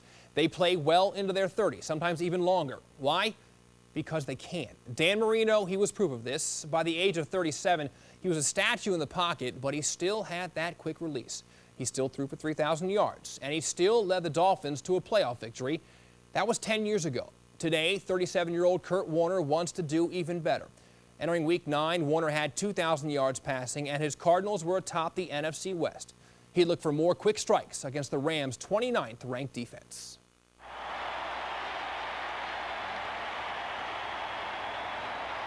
Warner under center, his tight end, 2-minute motion right side. On first down, Warner quick hitter right side for Fitzgerald. 1-on-1 coverage up the sideline. He's close to a first down. He beats Ron Bartell for a gain of 8 on 1st and 10 from the Arizona 20-yard line. Here's the blitz up the middle. Warner back, unloads right sideline. 1-on-1 coverage, incomplete. Anquan Bolden's going to get a flag. A late flag flies in. Ron Bartell's talking trash. He must not see the yellow flag. That's interference. Defense, number 24. Automatic first down. 4 wide receivers spread the field. Rams will bring 5. Warner in the pocket, has time, fires, right flag, caught by Bolden. He's got a first down. And Anquan Bolden's out of bounds and spikes the football. 4-man front. Warner straight back, hands off in the draw to Hightower. 45 running left, trying to turn the corner to the 40. And big physical running by Tim Hightower gets him close to a first down. Warner in shotgun on 1st and 10. Fakes the handoff, dumps it in the right flat for Bolden. Got it with a blocker. 35-30, 25, and hauled down from behind by Ron Bartell. Inside the St. Louis 20. There goes Preston, the wide receiver, in motion left side. On first down, Warner hands to Hightower off left tackle. Got a hole, breaking a tackle. 15-10, running left to the 5. Looking to get in the end zone, and O.J. Atagwe will keep him out of pay dirt at the 2-yard line. Warner hands to Hightower off right tackle. Drops short of the goal line. No, he's in. The spin by Tim Hightower gets him in. Chris Draft met him at the 1, and Hightower spun away. And the officials rule he crossed the plane with a touchdown. And here comes the red flag from Jim Haslett. He tosses it down to the 10-yard line. The runner is down by contact at the half-yard line with the ball short of the goal line. It is 4th down, goal at the 1/2-yard line. On 4th down, quarterback sneak. Kurt Warner's not going to get there. The Rams turn him away on 4th and goal. Hey, what a stand by the Rams defense. Wow. 1st and 10, St. Louis 20. Offset eye behind Bulger. He's straight back, sets up, has time looking, airs it out left sideline for Derek Stanley. 1-on-1 coverage. Stanley, what a catch on his feet. Derek Stanley at 20, 10, 5. Touchdown, Derek Stanley, an 80-yard hookup from Mark Bulger. Wow. How about that? What a sensational catch by Derek Stanley. Working against Eric Green, 1-on-1 coverage. He contested, and Stanley stopped for a moment, made the catch, stayed on his feet, and ran into the end zone. 1st and 10 for Mark Bulger under center. Back, looking, comes off, fires down the seam, and it's picked off. On his way to the end zone, Antrell Roll, 10-5, and he'll fight his way in with an easy touchdown. 40-yard return by Antrell Roll to free safety. That ball hung up and floated on Mark Bulger. That ball had no zip on it, and it was an easy pick for Roll. Arizona creeps to the line of scrimmage. Here they come. Bulger back, looking. He's hit, dropped. Adrian Wilson forces a fumble. It's on the turf. And Adrian Wilson, the Rams killer, has done it again. He came clean, beat Dan Kreider in pass protection, rips the ball out of Mark Bulger's hands, and Arizona has a second successive turnover. 36-yard attempt here from Neil Rackers, the Aquinas Mercy High School product here in St. Louis. Rackers steps into it, on its way, and it is good. Snuck it in the right upright. And so the Arizona Cardinals have 10 points off 2 Rams turnovers. Bulger in shotgun. Wilson not coming this time. Bulger retreating, looking, has time, going to take off. 30, got to outrun a defender. Will 35-40. Mark Bulger skips out of bounds with a first down. Great job at the St. Louis 46-yard line. Pittman in the backfield with him. Cardinals rush 4. Bulger looking in trouble, going to be sacked back at the 40-yard line. Darnell Dockett Fifth-year man from Florida State's got a 7-yard sack. Smith and Hightower offset eye behind Warner. He'll pass on play action, rolling right, looking, dumps it off, caught by his fullback Smith across the 20, and that's a big gain. It's Warner in shotgun. Back, looking, has plenty of time, fires. Anquan Bolden open at the 25, hit from behind across the 30, and out to the 33-yard line at the Cardinals 36. Warner will pass and play action, sets up, airs it out, right side, and it's caught. Steve Preston's got a big catch in Rams territory down to the St. Louis 30-yard line. Gain of 34. Kurt Warner, tight end, left the spot. They hand it to Hightower, running left, trying to turn the corner. 30, 25, breaks free. 15, 10, 5, touchdown Arizona. A 30-yard run by Tim Hightower. Brazil watching the Redskin counter. Looked like he made a great move in the hole, though. There was a free hitter coming. He put a move on Fakir Brown. Yeah. Warner in shotgun at his own 40. Rams show blitz. Here they come. Warner looking, going to fire down the field, looking for Jeremy Urban, and it's caught. Almost picked off and caught. Down the field. 10-5 touchdown Jeremy Urban. 56-yard strike. Jonathan Wade had the ball picked off. It came out of his hands, and Urban stayed with the play and takes it 56 for the touchdown. Golly. Four-man front for the Rams defense. The snap comes early and surprises Warner. He's going to unload the football. Caught by Bolden. 25, 30, across the 30, and Anquan Bolden's out to the 37. And they get a first down out of that. A 19-yard gain because Anquan Bolden went up and made a circus catch with his right hand. Four-man rush for the Rams. Warner has time, fires left, caught by Fitzgerald, breaking a tackle. 50, 45, and finally hauled down from behind by Jason Kraft. Warner under center will hand to Hightower. Sprints right, 30, 25 to the 20, head of steam 15, and Pisa will drag him down at the St. Louis 13-yard line. That's a gain of 18. This is 3rd and 3 from the 6. Warner takes the handoff, fires left, a bubble screen. He'll walk in, touchdown, Anquan Bolden. Well-executed bubble screen over there by the Cardinals. A 6-yard touchdown for Anquan Bolden. And they didn't even need the guys getting out there in the screen. Antoine already had the play done. I mean, it's a done deal. 3rd 3 and out for the Cardinals. Here's the punt. It's a short one to Stanley. He'll field at the 50. Has some running room. 45, 40, puts on a move. 35, diving forward. And an 18-yard return by Derek Stanley. Make it 19. They're going to mark him down to 31 of Arizona. Good field position for the Rams. 3rd and 7 from the Arizona 28. They rush 4. Bulger has time. Fires far sideline. Torrey Holt got it. In coverage, and now he takes a late hit. And Torrey's going back after Dominique Rodgers-Cromartie. And now Cromartie takes a swing at Holt. Let's hope they don't get Torrey for retaliating. If they do, they're dead wrong. Common sense has to come into play here. What Rodgers-Cromartie did was way over the line with Torrey Holt. And the play is over. Personal foul. Number 29 in the defense. Unnecessary roughness. Toward receiver down, out of bounds. After distance to the goal. First down. Pittman offset left behind Bulger. Cardinals are crowding the line of scrimmage. Here they come. Bulger unloads into the end zone. Snagged by Torrey Holt. He's got a touchdown, a 3-yard grab. And for Torrey, that's his second score in 2008. Okay, Torrey, baby, that's it. That's always the best revenge, isn't it? Yes, it is. Yeah. Bulger in shotgun with Pittman in the backfield. Avery in motion. Bulger firing into the left side of the end zone, incomplete. Intended for Derek Stanley that time, well covered by Arizona. This is 2nd and 14. Warner in shotgun at his own 20. Rams bring 5. Warner back. Hit as he unloads. Caught by Fitzgerald over the middle. Slung to the turf for the first down.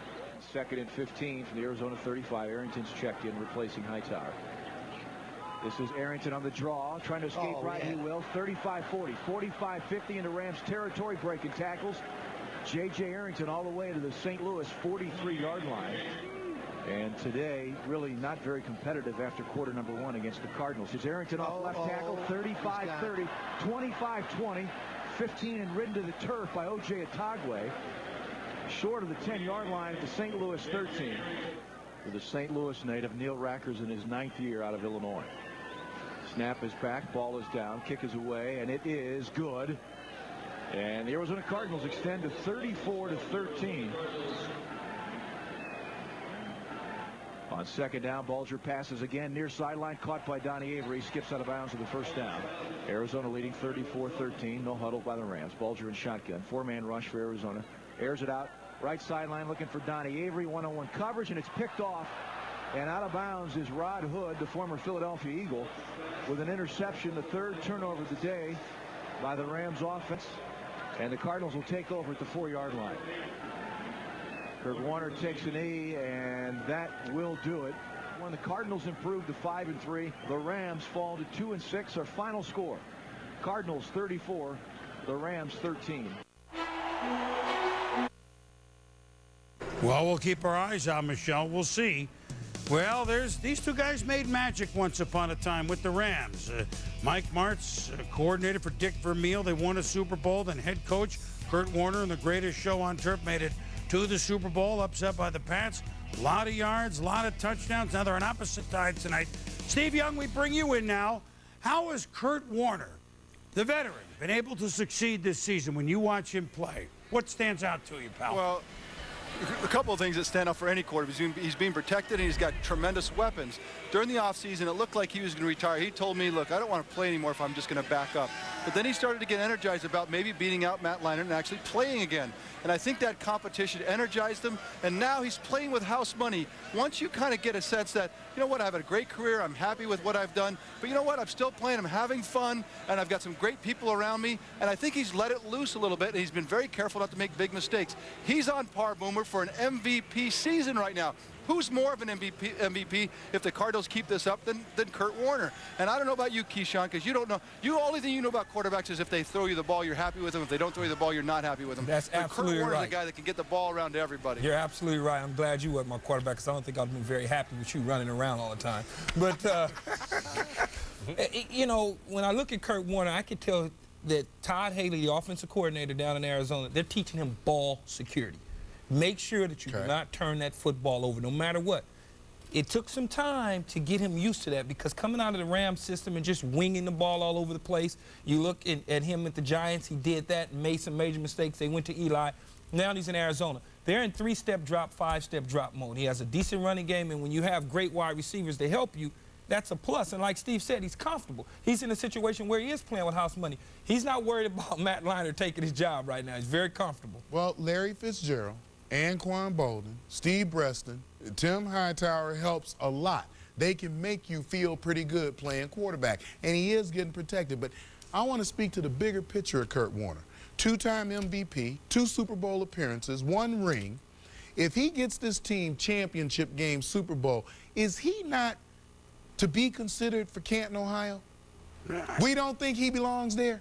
Wouldn't he be considered already, though? I mean, I'm saying if he takes another team, he deserves to be in the Hall. Takes another team to the Super Bowl, he's going to get some votes for the Hall of Fame. Period. Well, that could be. I hadn't thought about that. Well, you guys don't even talk about it. You know, he was MVP in the Arena Football League. That's where he learned to get that quick release. Arena football. No, this guy is really something. He's thrown 1 touchdown pass in the last 15 games. This guy is really, you know, you hate to say he's matured in the position because he's been so good, but he has. He understands with the weapons he has. And their defense is getting better. This football team is a much different football. It's a more physical football team, and that's what I like about it. They are very physical, and they need to keep Kurt up.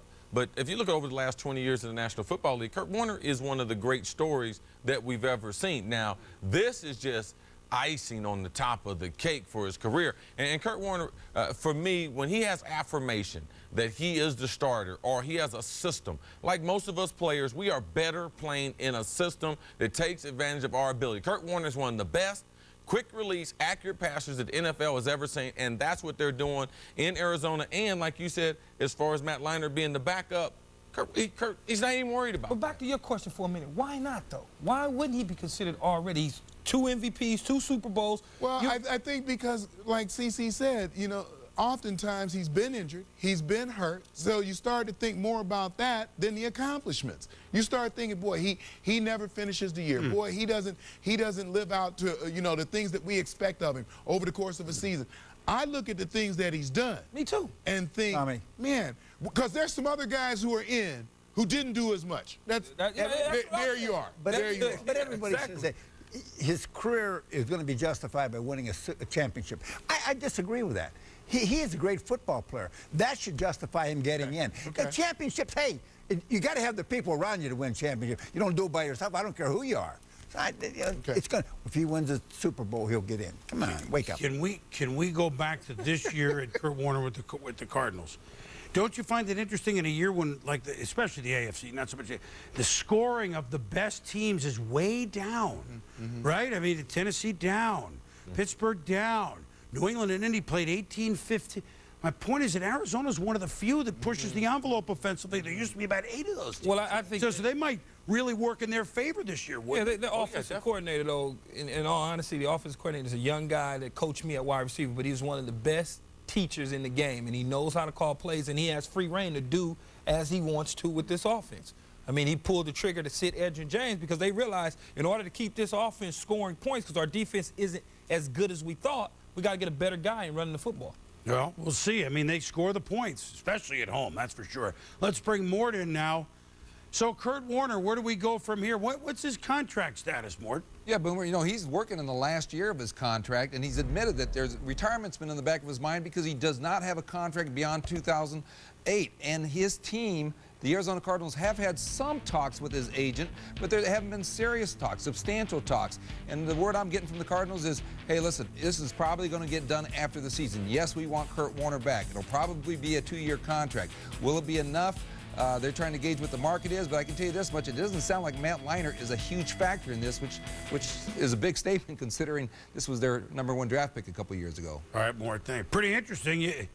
Thought you were retiring Kurt Warner like a month ago, weren't you? No, in fact, we cleared that. Clarified that. We actually said he wasn't talking about retirement right away. I know.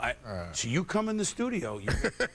It can happen, okay? That's just the way it works. You enter the show later at your own peril. Still to come. That's right. To the Valley of the Sun and the Saguaros, of course. Mike Tirico and the guys in the booth. Mike? Okay, Chris, thanks, guys. They were just talking about in the studio a short time ago, Mort and Boomer, about the future with Kurt Warner. Let's just go back to the not too distant past, just a few months ago when we were here last, and we didn't think this was going to be a story about Kurt Warner this season. Absolutely not. The starting quarterback who had been named was Matt Leinart. And Matt Leinart in that game did nothing to lose the job, but it became his job to lose, and he did lose the job.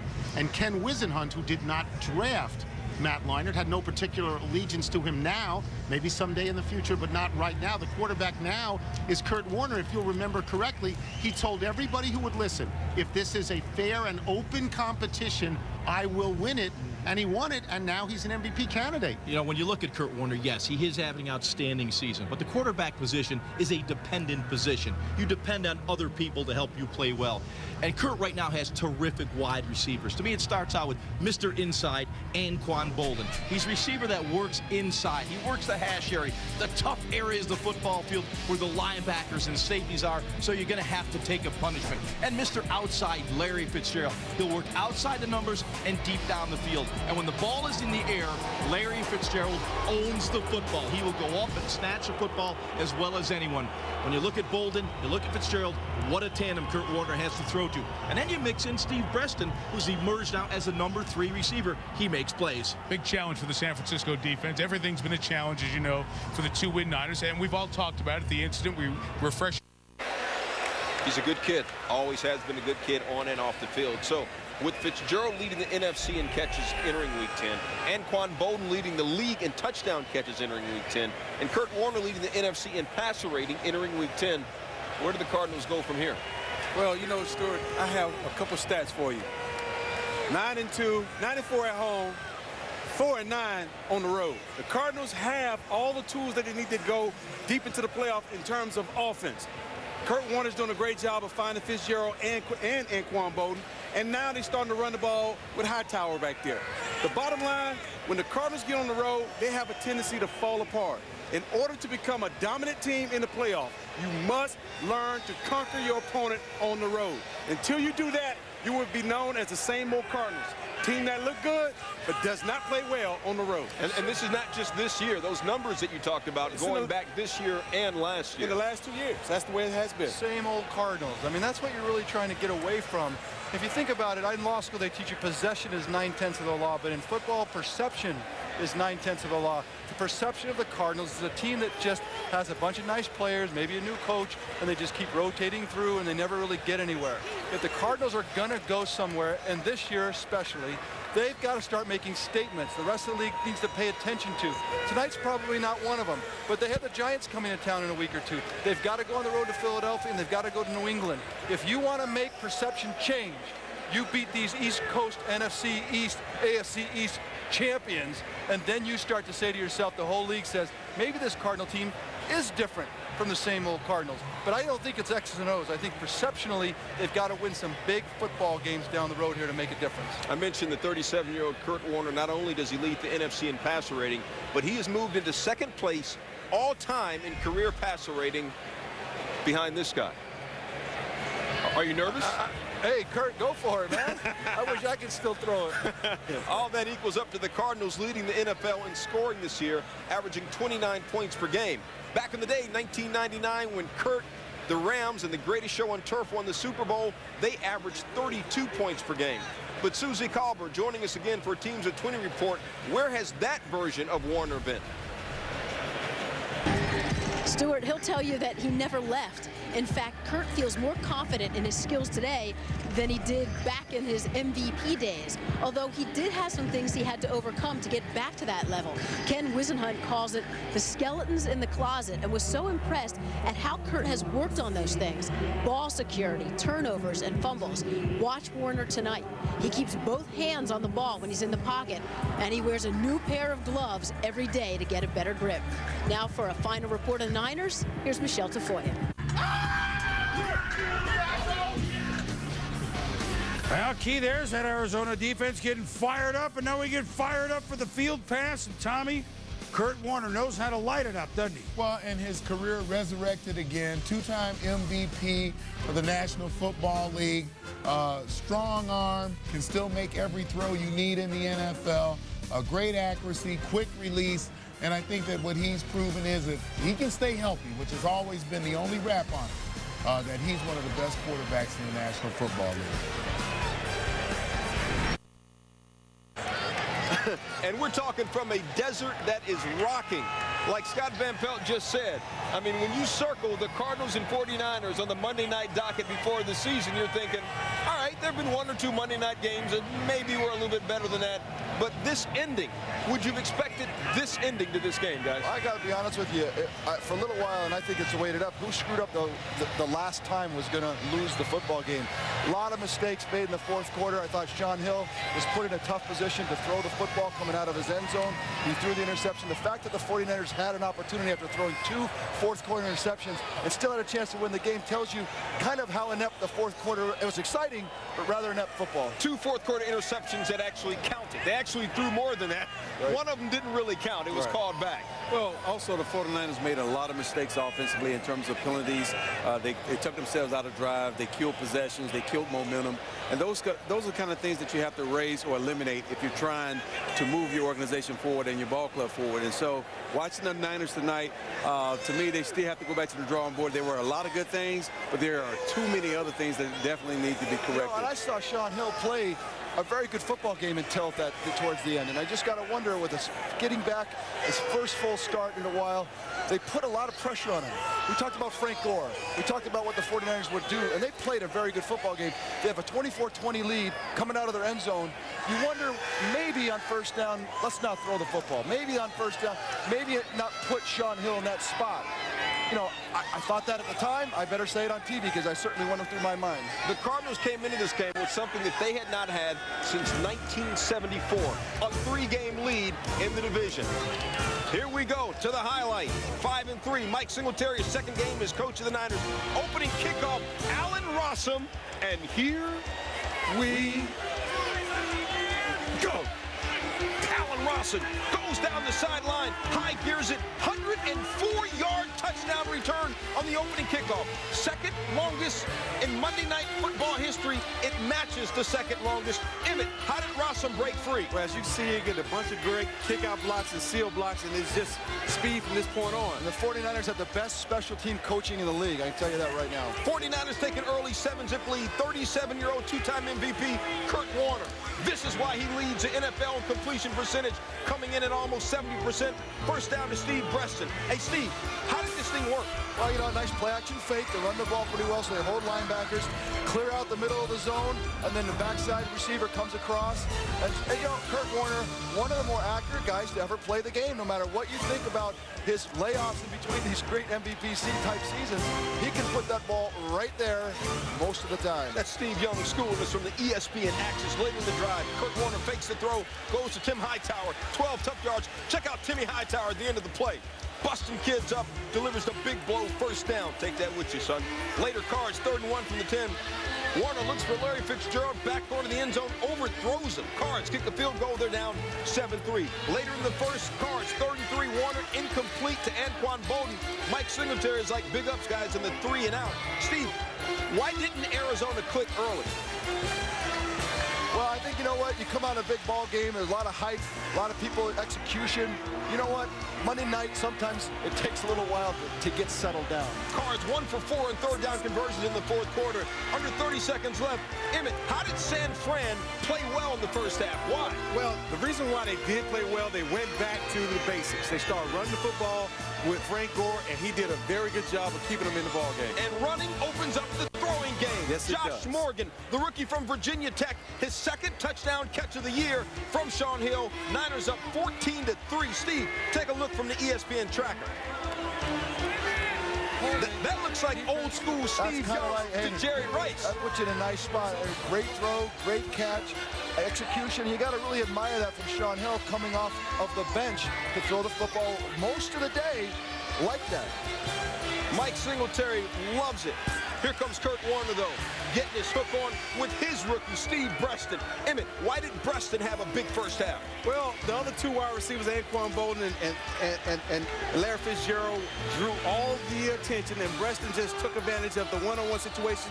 Obviously, here he got past the safety because the safeties and the linebackers were looking at other players. Ridiculous catch by the rookie.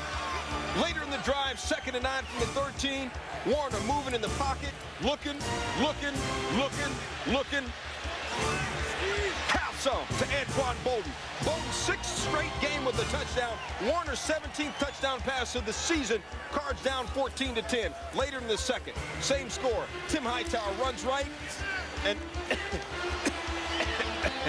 coughs up the ball. No, he doesn't.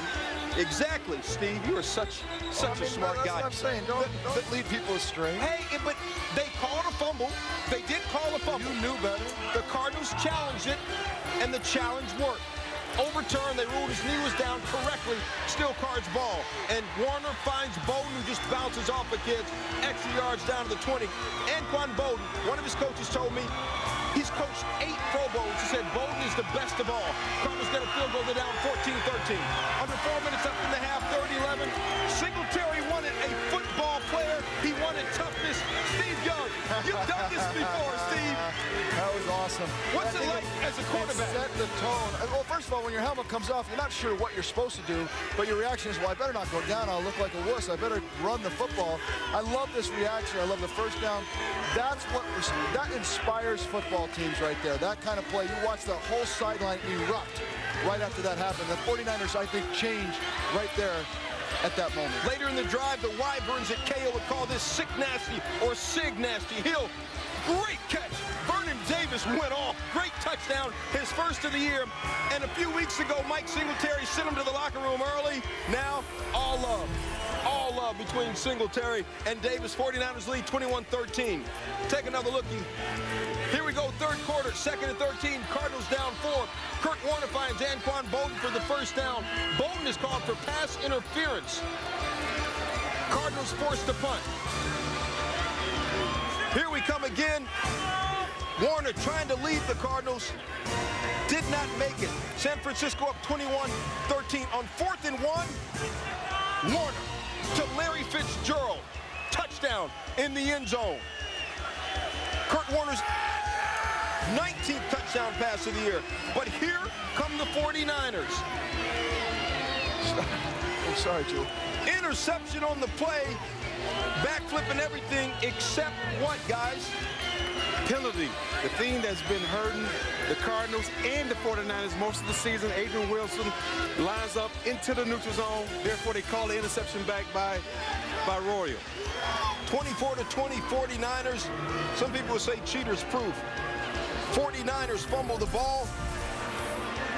And the Cardinals get it back. Cardinals do get it back. And we got a guest on the set with us. Hey, you want to talk us through this, Mr. Warner?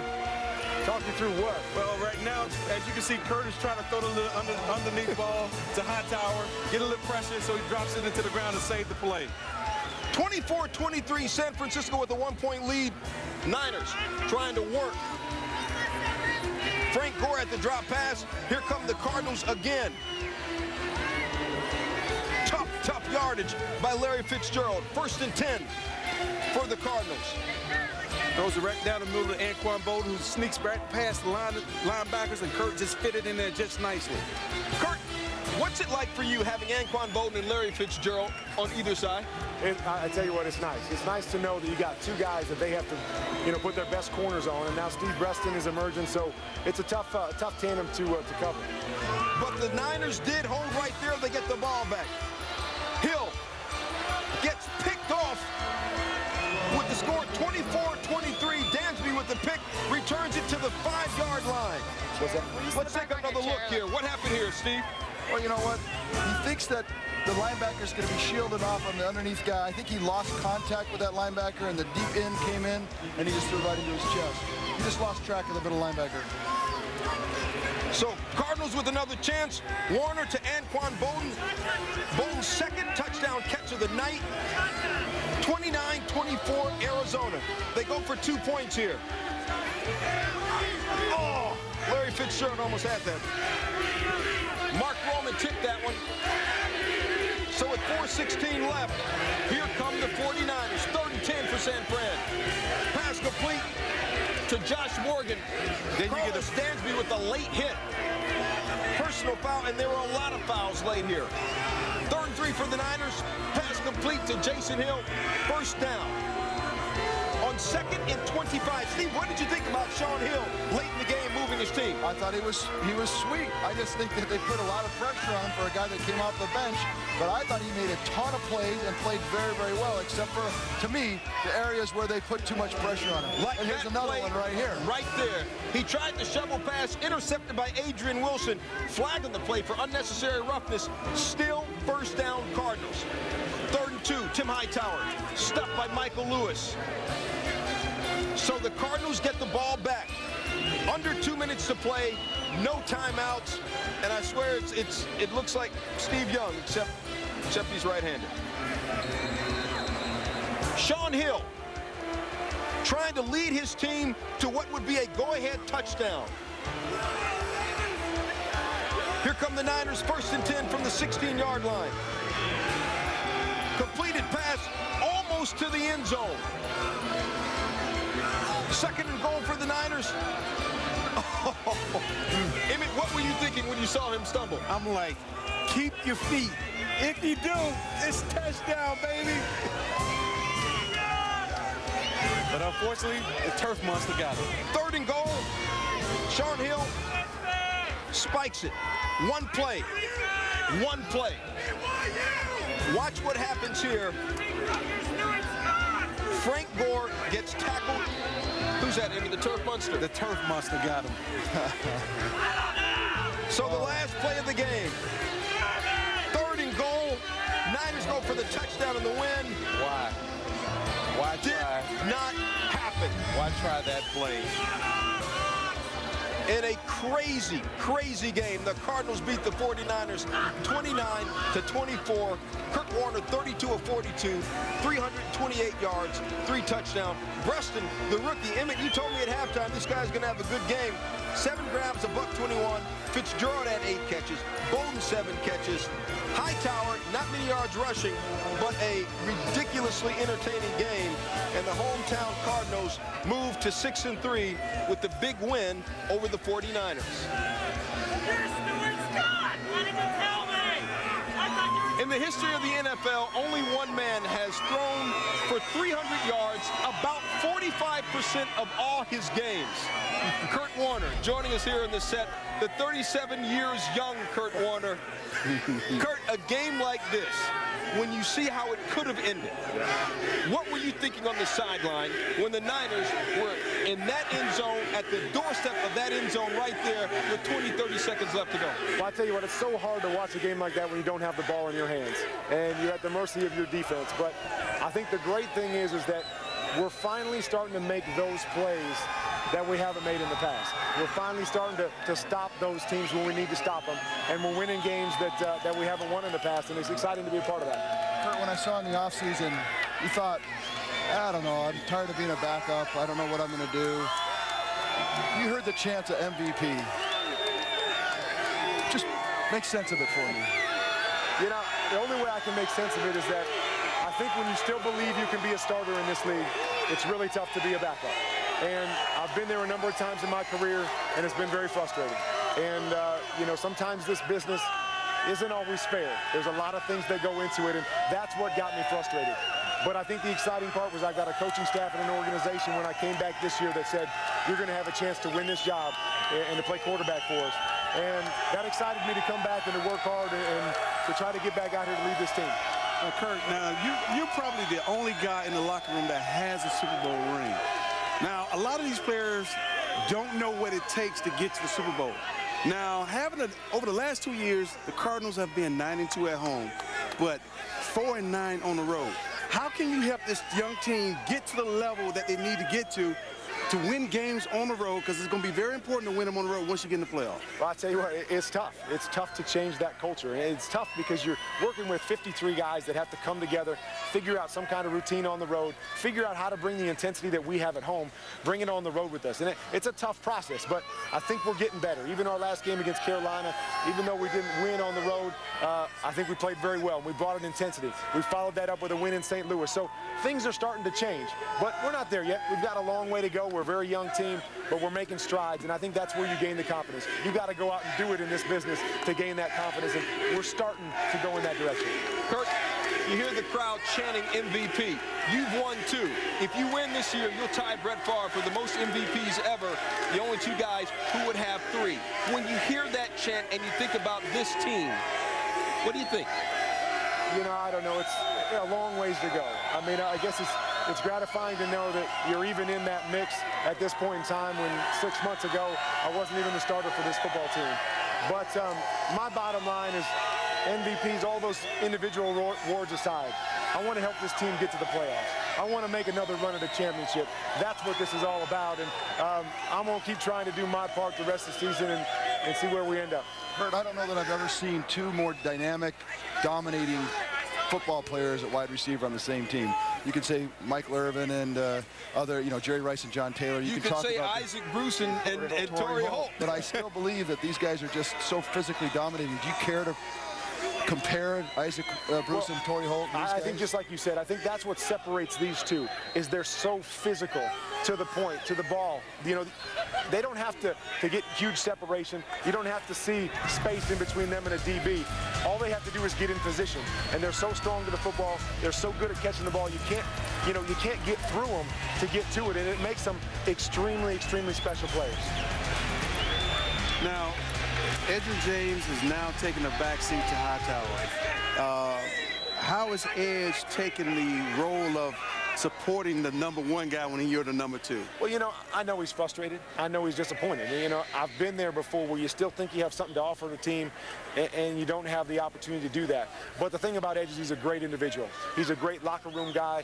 Everybody on this football team loves Edge. And he's treated this, you know, with a lot of class, is that he's helping Tim. He's helping him get better. He's ready for his role. He continues to be a positive part of this football team in our locker room. And I can't say enough about the way that he's responded to this, even though I know he's disappointed. disappointing. It's fun to see you play, Kurt. Thank you, really Steve. fun to see Appreciate you play. There was a time that people thought this man, who had 98 touchdown passes in a 3-year span, had done about everything there is to do in football.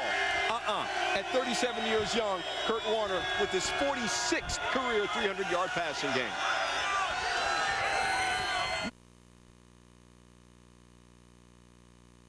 That is either relevant or true, Dan. Arizona in Seattle. Kurt Warner had thrown at least 2 touchdown passes in 8 consecutive games coming into this one. Matt Hasselbeck, he's back.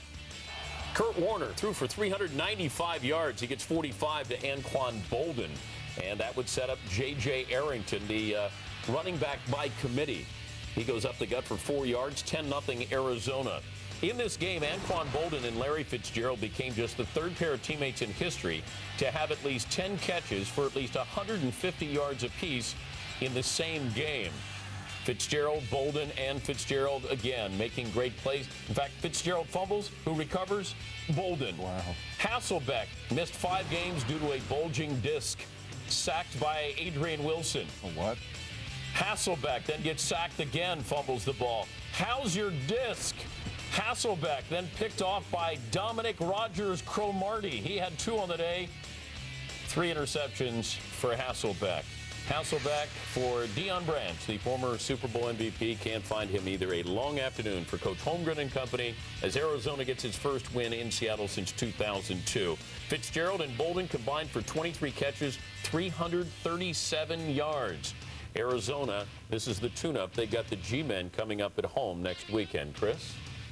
Well, a monster game tonight, no matter how you look at it. And we're going to break down the NFC, how the... You can't stop it, Deion? What? Oh, the Seattle highlight coming. You have to show them? Well, Matt Hasselbeck's back in action. Well, Matt, well, not even that could help change the fortunes of this troubling Seattle season. Yeah, Mike Holmgren's 12th last man. year. They can't get up. Kurt Warner is on fire.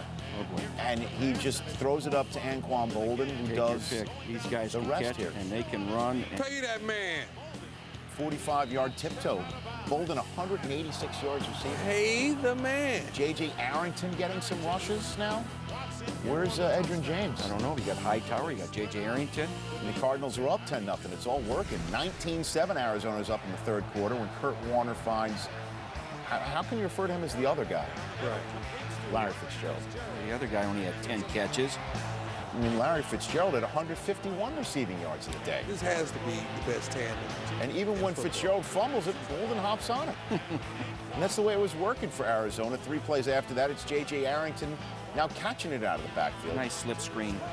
Arizona's on tilt, 7-3 for the first time since 1977. Now, Seattle did its best to try and make this a game. It's 26-13 when Brandon Nebane creates the fumble. Darryl Tapp recovers, and then 5 plays later, T.J. Duckett turns it into points. To the big man. And Seattle did have the ball with 2 minutes to go in the game and an opportunity to drive down the field at home and win and file a huge comeback victory against the division leader, but Dominic Rogers-Cromartie picks off Matt Hasselbeck to end it. Go down. Smart. And Seattle's cruising in the NFC West. I mean, Arizona's 7-3 in the NFC West, a full 4 games better than the nearest competitor. It's a bad division. Still to come on this program. In part 2 of our Fox NFL Sunday doubleheader as they face Kurt Warner and company in Arizona. Now, the Cardinals lead the NFC West by 4 games. They haven't won a division title since 1975 when they played in St. Louis, and they haven't hosted a playoff game since 1947 when they played in Chicago. Now, get this. Terry's parents must have been Cardinals fans because back in 1947, exactly 9 months after that playoff win, a baby boy named Terry was born. So now, TB, that explains your love for the Cardinals. My daddy used to drive them around when my daddy was a bus driver. Hey, sports-type people out there watching me right now, if you ever want to see a better team of Cardinals gathered, the only one would be the Vatican, all long haul to Phoenix. I tell you what, Arizona's the Cardinals. They've got a real Warner's turned out to be unbelievable. Raise your hand. That's Steve Breeston on the back row. Larry, is it Breeston? Is that right? Breeston's good. It's Breeston, Yeah, Preston. yeah. What is it? It's Breaston. It is Preston? He's got to earn that. Okay. He's got to earn that. It's Raise all your right. hand again, Steve. Larry Fitzgerald, Pittsburgh, and then, of course, Anquan Boland down here on the bottom, and then you stand out a little bit here. Yeah. So. What did you ask Kurt before we started this interview? I just asked him, have he ever played against you? Well, there's only, 23 years difference? You played in St. Louis. It was the greatest show on turf. Would this be the greatest show on dirt or grass? The thing that was special about St. Louis is I had 5 guys that were special players. I mean, these 2 guys are as good as anybody I've ever played with. That guy's coming along. And I think that's the beautiful part of it is that, you know, these guys aren't sure. I'm not sure until the ball snaps where I'm going with the ball or how a defense is going to adjust. And so always keeps them on their toes. Which of you knows his stats? I don't know stats. Fitz might know stats. I'll probably say Kurt knows his best, you know. He's inching up there, you know, towards some record. He's inching up there. Some record at least he said records instead of age. That was a good thing. I mean, at least he went that direction. Anquan, when you got hit in the jaw by Eric Smith in New York, how were you able to come back and play? I asked the doctor how soon would it take to get back on the field. And the healing usually takes about 2 months. By the grace of God, you know, I only missed 2 games. And the hit with Q was the first time that I'd ever seen anything like that up close and personal. And it shocked me, it scared me, and it made me contemplate this game. You guys had to respect what he did. The first time you got playing against Carolina and he took a pretty good shot, I run over like, Q, you all right, man? Like, man, Fitz, I'm good, man. I'm play ball. But that's just the kind of player he is. You've got a contract, you want a new deal, you want a new deal. I don't know about you, youngin'. Can I come back next year and expect to see this right here? I think the bottom line is that we all want to be here. We want to finish what we've started. Q, do you say, this offense is perfect for me? We know that is because the numbers are so great. That's why you're elite receiver. And then you say, oh, I can grab my money, but I may not go to the right situation. How about we just give him the money? I'm talking to you now. I'm talking to him. And keep you don't him want here, him to talk? and we just take care of everything. No, we don't want him to talk. We want him to sign, you know what I'm saying? Just put your name on the line, brother. We don't want if or but. We want all that stuff to take place. I've never played in an offense like this. I've never seen anything like this. This doesn't happen. You guys take this for granted. not at all. Not at all. Especially not the winning part. We've been doing great things all year, so we just got to keep going forward, and we're going to make things happen. You know, I've been here 6 years, and this is the first time, you know, we've been in first place in our division. I know, because I pick you every year, man. Every year you guys are out of it by the 8th game. And everybody laughs at me. I picked you this year. And they're like, what? You pick them every year? I know, man. But this year, sooner or later, they're going to prove me right. Sooner or later. And for all of our viewers out there, those are 4 really nice people. And my advice to the Bidwell family would simply be this. Tear up Anquan Bolden's 2 years remaining on his contract and get him signed to keep this show going. And they will get a running game going. Right now, they're doing it with the pass, and they're going to stay with it. Yeah, Tim Hightower's been a pleasant surprise, and I'd like to see them be a little more versatile. They're going to have to travel on the road. But if you're looking for a formula for success, the Arizona Cardinals need to look no further than across on the sideline for the New York Giants. 3-back offense. To say they're committed to running the football would be an understatement. Bradshaw, Ward, Jacobs. Jacobs is a little bit dinged. Running behind an offensive line, people talk about Jacobs being the MVP. I think that offensive line is the MVP of that football team, and they don't have an Anthony Munoz on that line or a Walter Jones, but they're probably the best group in football. Well, the running back for the Cardinals today may be Kurt Warner. With the Giants' defensive front, they're going to pressure him. I mean, everyone knows that Kurt isn't a running quarterback. They're going to pressure him up the middle. They're going to force him to roll out, make some throws on the run. And the Giants aren't so worried about catches, Jimmy. I mean, they're worried about yards after the catch. And that's going to be the key. Just don't give up yards after the catch. Let them throw the ball. That's what they do. They will not run the ball today very well against that Giants defense. Hey, Michael. Well, nobody will ever forget the shocker in the desert, one of the great upsets of NFL history. The G-men have taken that effort in the big toaster, and they've run with it. They're 9-1, 5-game winning streak, as in most points scored in football. And as life can be full of circles, here come the Giants back to the desert. They'll like this one. Teams who won Super Bowl that returned to that stadium the next season, 7-1. Today, they face a quality foe, 7-3 Arizona. The Cards have scored the second most points in football. Kurt Warner has 4 straight 300-yard games. Last week, Larry Fitzgerald and Anquan Boldin became just the third duo to catch 10 passes for 150 yards or more each in the same game. Rachel Nichols on Boldin and Warner, and how a nasty play at the end of Week 4 helped shape the Cardinals' season. Warner looking deep middle for Boldin. A huge collision, and Anquan is down. The Cardinals immediately called for the training staff. That was a violent, head-jarring collision. It was a play where we called it actually a couple times before that, and I was leery about making the throw because I just knew the coverage that was there was going to be a tight throw, and I really didn't want to make it. I got hit from behind, which didn't allow me to absorb the blow from in front. My head kind of went down, helmet lifted up, and then I got hit by somebody's face mask. It was scary because I saw his body go limp after he'd gotten hit. Your natural instinct is to say, get up, and he didn't get up. Anquan Boldin lay on the ground for 5 minutes. As he was wheeled off the field on a stretcher, Kurt Warner went to his side. I just told him I loved him. I'll be praying for him, but it was scary play, scary part of this business, and can't get it out of my mind.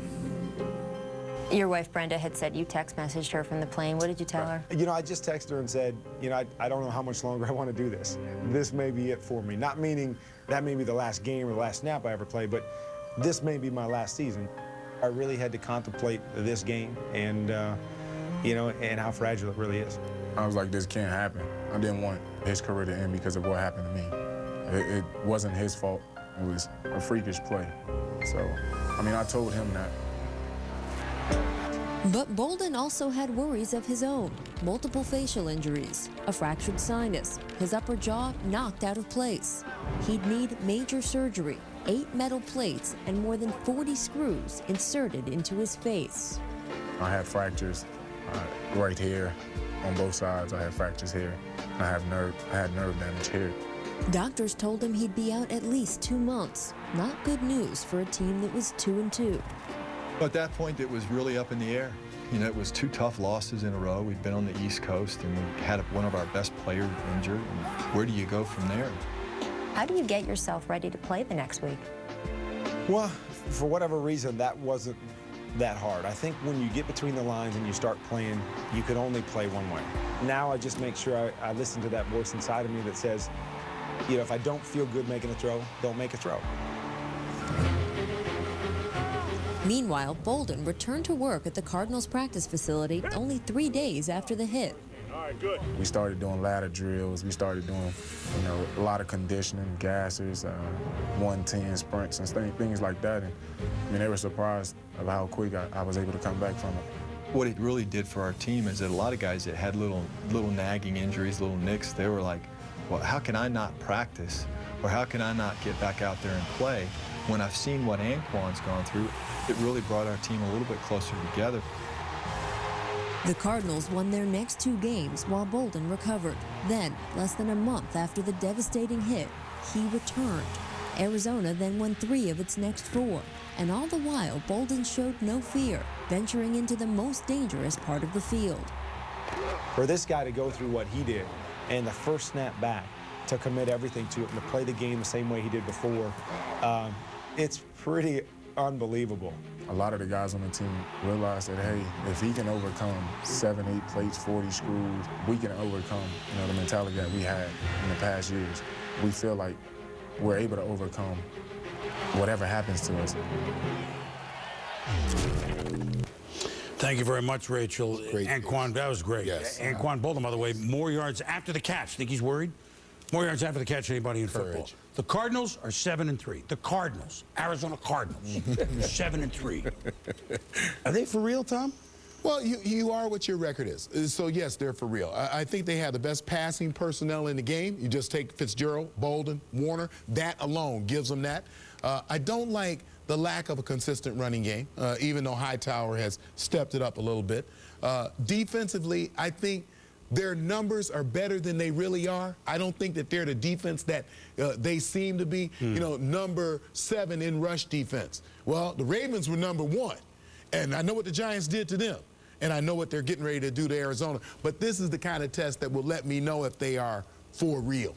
Well, one thing, Tommy, that they do to help take pressure off the passing game is Kurt Warner is so efficient, and he's throwing at such a high percentage that they throw a lot of short passes, which help supplement the running game. Ultimately, when the weather turns, though, and they're not going to have home field advantage, which Kurt had when he took St. Louis, played at home, and won a Super Bowl in a dome. It's going to be a little bit different this year, but Anquan Boldin, it should be noted, in 8 games what he has done, 60, 700, all that, 10 touches, the absolute most physical and dominant. And for him to come back from that hit, Keith, you and I would know that it's monumental for him to play the way he's playing after that. Yeah, and when you talk about things changing, I mean, we didn't think at the beginning of this year, you know, a lot of people across the world didn't think Obama would be president, but that has changed. I think that the mindset of the Arizona Cardinals, to all of us football fans, that has changed. This football team, until you know, Chris, that they can't win on the road in cold weather. When you talk about the Panthers and you talk about the Giants, they beat the Giants today.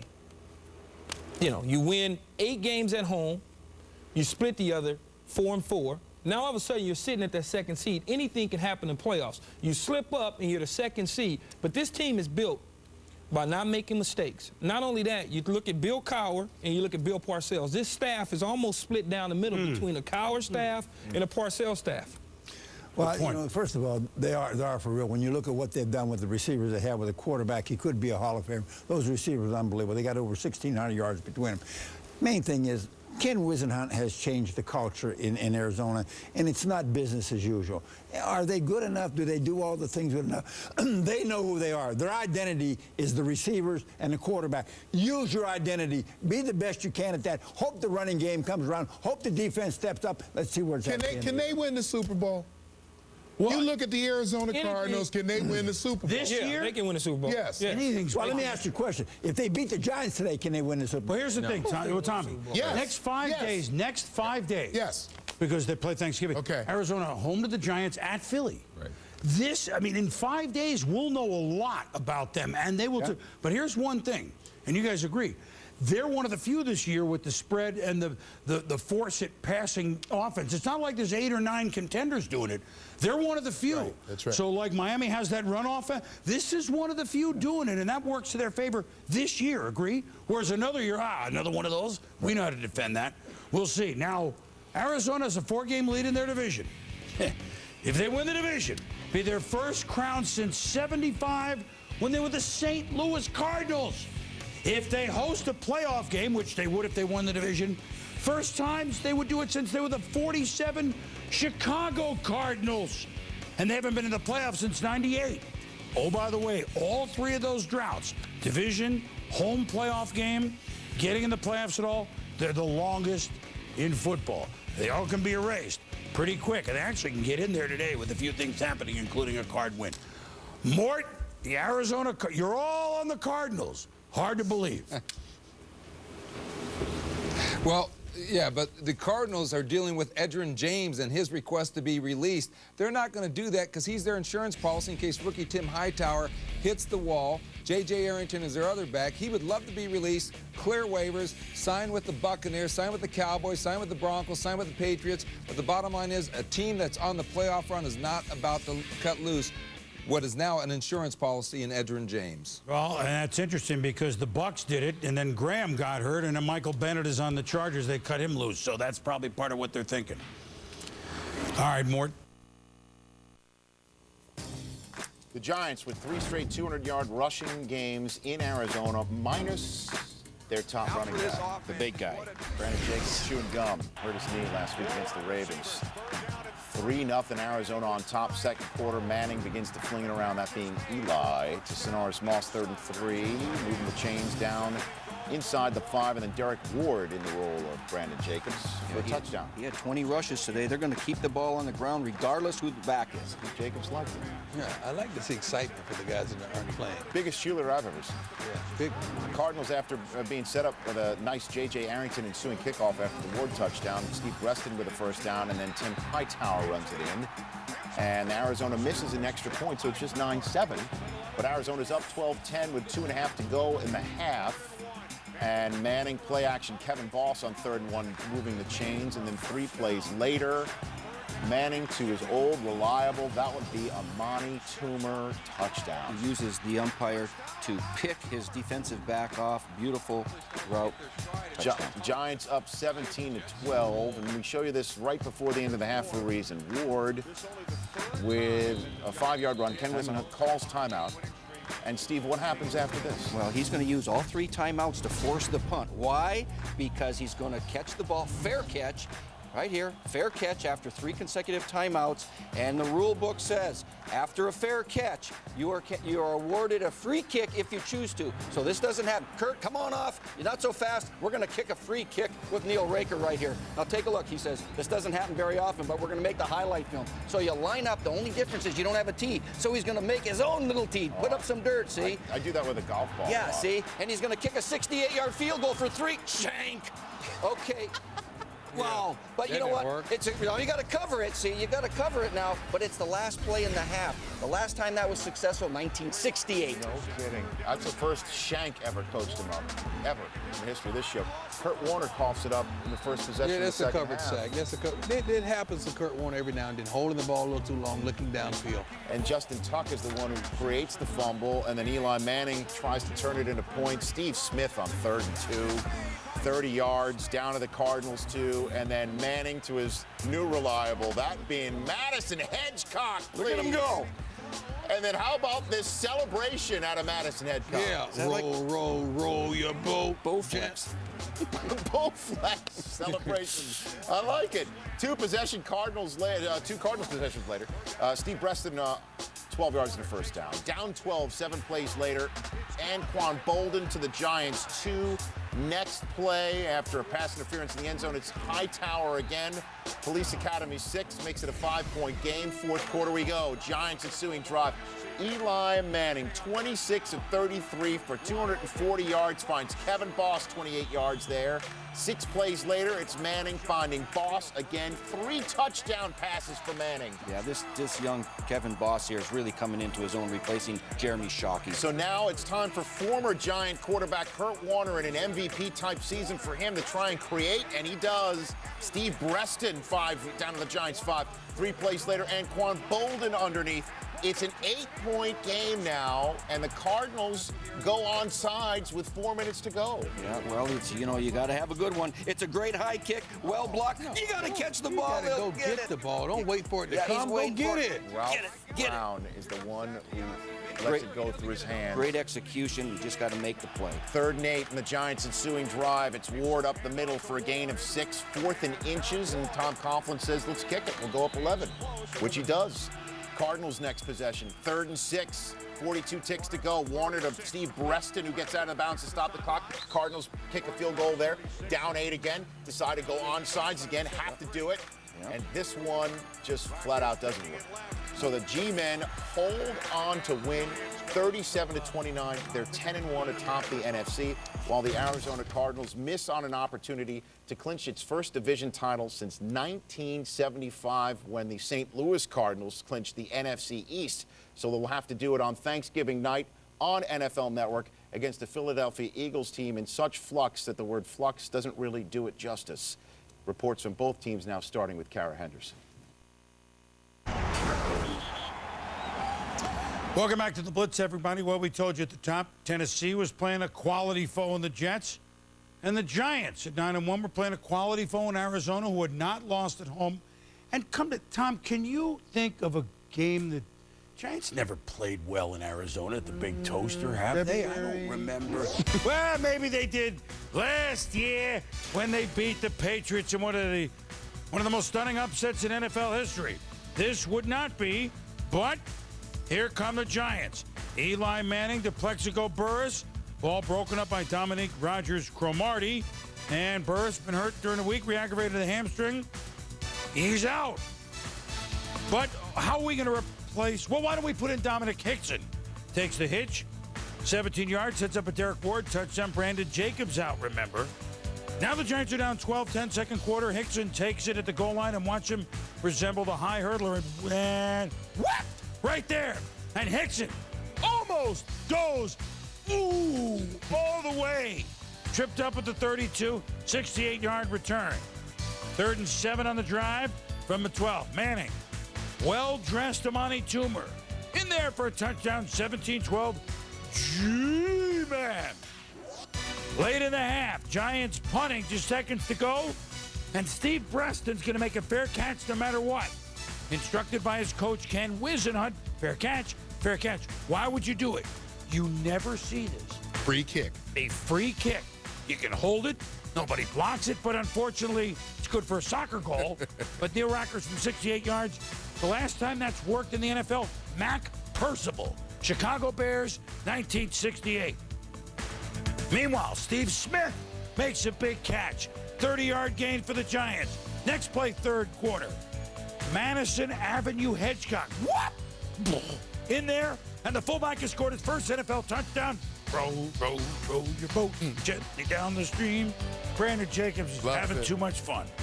24-12 Giants. But Tim all along the high tower. Hit of the end zone. And his second touchdown draws the Cards within 24-19. Eli Manning right back to Kevin Boss. The Giants came back every time. 3 TDs, Eli, 31-19. Kurt Warner, Anquan Bolden. Cards come back with an 8, 34-26. Twice, down 8, they had onside kicks. Ralph Brown, actually was whacked by Zach Diassi from Brown University. There you go, the Ivy League champion, Brown University Bruins. And that was Chase Blackburn recovering for the Giants. And the Giants beat the Cardinals 37-29. Eli with 3 TDs. The Giants are 10-1, Tom. Well, the most impressive thing about the Giants is they don't care who's missing, who's playing. No Brandon Jacobs in that lineup. Plexico Burress out for most of the football game, and they still dominated a team that actually is dominating their division in the Arizona Cardinals. It's hard to believe how good the Giants are. Well, this little note, the Super Bowl champ who has returned to the stadium in which they won the Super Bowl. I know this sounds odd. It's happened 9 times now. They're 8-1, going back, just an oddity. And Kurt Warner in a loss, threw for 300 yards again. It's 5 in a row. The record, Steve Young, 6. Just out there. But by the way, the record of the Giants would be 10-1. The record of the Philadelphia Eagles, after that tie, 5-4-1, and they're playing the Baltimore Ravens. Cardinals a big game. They're trying to prove that they can win on the road, in the cold, on the East Coast, and clinch a division title for the first time since 1975. Of course, Kurt Warner already has a ring with Marshall Faulk, and that greatest show on turf that featured Marshall out of the backfield, featured Isaac Bruce, featured Torrey Holt. We asked him, where does his current rank of receivers rank? They're different in their skill set. You know, Isaac and Torrey were more built around speed and quickness, the ability to get in and out of breaks and create separation between them and the DB. These two guys here are bigger, stronger guys that have the ability to use their body in a unique way where you may not create separation from the DB, but it's so much about positioning, because when those guys get in position, it's tough to get around them. It's tough to reach around and knock the ball away. It's tough to get through them to knock the ball down. And so they're different, but they're all great receivers. And you know, I think one day all 4 of them will be Hall of Famers. Now I think I've been presented with a great opportunity to play football the way I play football, to be surrounded by a bunch of players that you know, are learning and starting to understand how to win, along with a lot of talent. And because of that, I'm able to play football and have success like I had early in my career when the same things were taking place, when I was surrounded by a lot of quality players that wanted to win, understood how to win, and prepared to win. And the numbers Kurt Warner's already put up this year are comparable, if not better, than the numbers that Kurt Warner put up in his 2 MVP seasons with the St. Louis Rams. And tonight, he can pass the Arizona Cardinals into the playoffs and into a home playoff game with a win tonight on the road here in Philadelphia. The Eagles coming out of the locker room. There is Donovan McNabb. He got benched last week. But let's talk about Kurt Warner right now. We've got to turn to you first, Marshall. You're his former teammate. You've seen how he can play at a high level with weapons. Did you think he could get back to that level of play after what we saw from him in New York City as the quarterback of the Giants? I didn't think so, because I thought it was his hand. I thought the grip on his hand, the thumb injury that he had sustained, would not allow him to be the Kurt Warner that I knew and played with. We saw many a times him with the football dropping back, the empty hand scenario, balls getting knocked out of his hands. But once he turned to the gloves, it was almost as if... What do you mean turn to the gloves? He put the gloves on one cold game, and I talked to him when he came on set about the gloves. And he said, Marshall, it's just a comfort level. I don't even feel like I could throw the football without the gloves now. He has a better grip on the football with the gloves, so when he is getting hit or when he throws the ball deep, the ball has a tighter spiral. And we've watched Kurt, he's the Kurt of old now instead of the old Kurt throwing the ball to these two guys. So if he's playing in 90-degree weather, he's wearing those gloves? He's wearing gloves. Indoors, it doesn't matter. He is wearing gloves. I just call him Michael Jackson then. Yeah, I thought he was done. Let's not do that. Yeah, I thought he was done. Literally, I thought he was done. I thought he had no confidence. He has lost his swagger. He was holding the ball too long, but wouldn't you know it, 5 straight 300-yard passing game. He's on the brink of having 3 receivers go over 1,000 yards on this team, second offensively in total offense. I think he's on the money, and he has his confidence and his swagger back. You know, to me, forget about his skill set throwing the football. I want to talk a little bit about the intangibles. His integrity and character is second to none. Great man on and off the field, good family man, we all know that. But Marshall, his persistence, he was, after his injury, he was benched in St. Louis for Mark Bulger. He moves on to the Giants. He was benched there for Eli Manning. He kept coming back, and he goes to Arizona, and he has to beat out a top draft pick in Matt Leinart, and he does that. The man's persistence and his experience has brought him to this point where we're talking about MVP type season. And the last time that he played here was the season opener in 2004, and he was benched in favor of Eli Manning as Terrell Owens had 3 touchdowns in his first game as an Eagle. Donovan McNabb had 4 touchdown passes. Warner was sacked 4 times. He fumbled twice, and tonight he returns to this stadium as the MVP candidate, and Donovan McNabb takes the field as the quarterback that everyone is wondering his future about. It's an amazing turn of events that certainly nobody could have predicted. Not at all. But when you look at Kurt Warner, you look at the guys that he's throwing the ball to. You have the Reverend Ike and Holt and yourself. Then he comes over here and he has Fitzgerald and Quan Bolden and Edgerrin James in the backfield. And then Edgerrin James, they found a replacement for him. So Kurt has a big rabbit foot in his pocket. The one constant, when you think about Kurt, and you'll see it tonight because Jim Johnson will blitz him, he'll stand in there and take that hit. And the receivers reward him with the catch. And that catch sometimes can be a catch for a touchdown. It could be a catch where you break a tackle and get a touchdown, or to keep a drive alive, and he's going to do that. And you've got Donovan McNabb out there warming up against Kurt Warner. The Eagles and the Cardinals, both teams need this game. I mean, obviously the Cardinals can afford, if you will, to lose, but they need the clinch. But they forget about just needing the clinch. They need to prove that they can come east and win a game. They need to prove that they can win in the cold weather, because you take a look at the other teams that are playing very well in the NFC right now. It's been quite the soap opera here in Philadelphia since the benching of Donovan McNabb on Sunday. Thursday night, he's back in the saddle. You know, it's just a couple passes away from getting kind of into that rhythm. And once I get in that rhythm, it's going to be shocking. And it's not going to be shocking to me, but it's going to be very exciting for this football team. And then there's the Brian Dawkins firing. Oh, you're going to play from your heart and do everything you do, I'm going to do. Because I'm going to do that.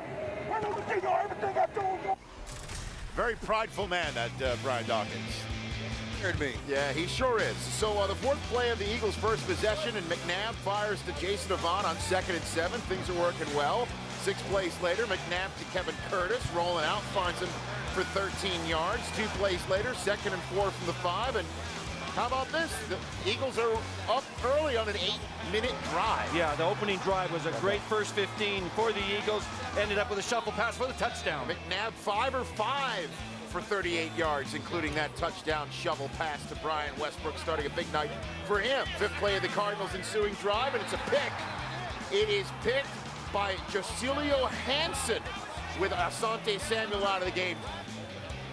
3rd play of the Eagles' ensuing drive, Brian Westbrook cuts back, picks up 17 yards down to the 3. After Antrell Roll is flagged for unnecessary roughness, it's Westbrook in from the 1, and the Eagles are up 14-0. 2nd quarter now, 2 Eagles possessions later, 7th play of the drive, McNabb to Deshaun Jackson. McNabb, Marshall, was on fire from the beginning. He was, and this is what they needed for him, to come out and throw the ball efficiently. The good thing is the receivers caught the ball tonight, and that's why you saw the 40-burger put up. And Brian Westbrook takes the ball in from McNabb, and it's 3 touchdowns for Brian Westbrook like that. Could Kurt Warner lead the Cardinals back? They're getting blown out in Philadelphia. Leonard Pope apparently catches the ball. Andy Reid challenges. He thinks the ball hit the ground. Yeah, this one could have gone either way. But it was ruled Pope having the catch, and 4 plays later, Jacilio Hansen breaks up the pass in the end zone, but he's called for holding. 2 plays later, Warner to Larry Fitzgerald, and the Cardinals are finally on the board. Yeah, man-to-man, this under route is very difficult to cover. Put it on the body for the touchdown. 21-7 your score with 3 minutes to go in the half. 8th play of the Eagles' next drive, enough time to lead McNabb lead the Eagles down the field. We check out right there. Both Prime and Warren, you almost got knocked over on that play. Yeah, Big Sam still wants to get back out there. I'm quicker than Dion. Dion can't move as fast Whoa. Dion, that toe ain't no good right Dion did not shy. Dion did not shy away from contact right there. No, 24-7 as that led to a field goal. Deshaun Jackson in the 3rd quarter with a nice grab right there, 18 yards to the 20. 3 plays left for an intentional grounding penalty. It's 3rd and 23, and Deshaun Jackson makes another play. This was just indicative of the Arizona Cardinals and what they allowed, not just the receivers after they caught the ball, but right after the catch. It led to Westbrook's 4th score of the night, Warren. I tell you what, don't look like the Cardinals were ready to play defense tonight. 34-13 is the score. 1st play of the 4th quarter, and it's Warner to Larry Fitzgerald, 40 yards to the 7. I don't know another receiver in the NFL who goes up and gets the ball as aggressively as Larry Fitzgerald. Then he shows his strength 2 plays later. 34-20, and we've got a 2-possession game, and the Cardinals get the ball back after an Eagles 3-and-out. But this wasn't Bolden's night. No, it wasn't. He had some drop passes, and the fumble here certainly hurt in the 4th quarter. Brian Dawkins creating the fumble. 5 plays later is Deshaun Jackson. Donovan McNabb, 4 touchdowns on the night, and how about the chest bump with the rookie and the head coach? Yeah, and he didn't even feel it. It's like a mosquito bite. So how about Donovan McNabb coming up with a 4-touchdown performance? Brian Westbrook, a 4-touchdown performance himself, and the Eagles score the most points on Thanksgiving Day of any team ever. Seems like a long cry from the McNabb benching on Sunday. Our Adam Schefter with the quarterback after the game.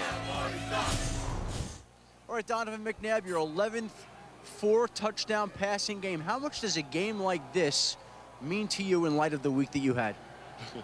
You know what? I don't pay attention to the week that I so-called had, or I should say weeks. I've always said that, you know, at times playing the quarterback position, you go through some ups and downs, and adversity always happens in our position, but it's how you pull yourself out of it. And I knew coming into this game that, you know, if I just continue to be myself and know what I'm seeing out there and be able to react, that good things would happen. And we were able to do a lot of good things on the offensive side, running the ball as well as passing the ball, spreading the ball around, getting guys involved.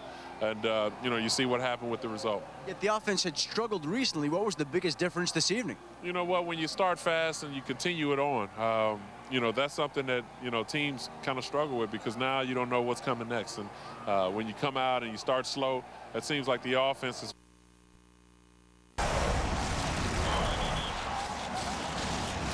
Well, some NFL divisions are much easier to decipher than the AFC East. No complex tiebreakers or having to wait until the last week of the season to figure out which teams are playoff worthy. For instance, look at the Titans. Win 12 of your first 13 games, done, you're in. Or you can look at the Cardinals. Have every other team in your division lose all their games, done, you're in. You're in. Either formula, it works out. We start with Arizona. Chance to clinch the NFC West if they could beat the Rams. Everybody beats the Rams. Kurt Warner used to play for the Rams.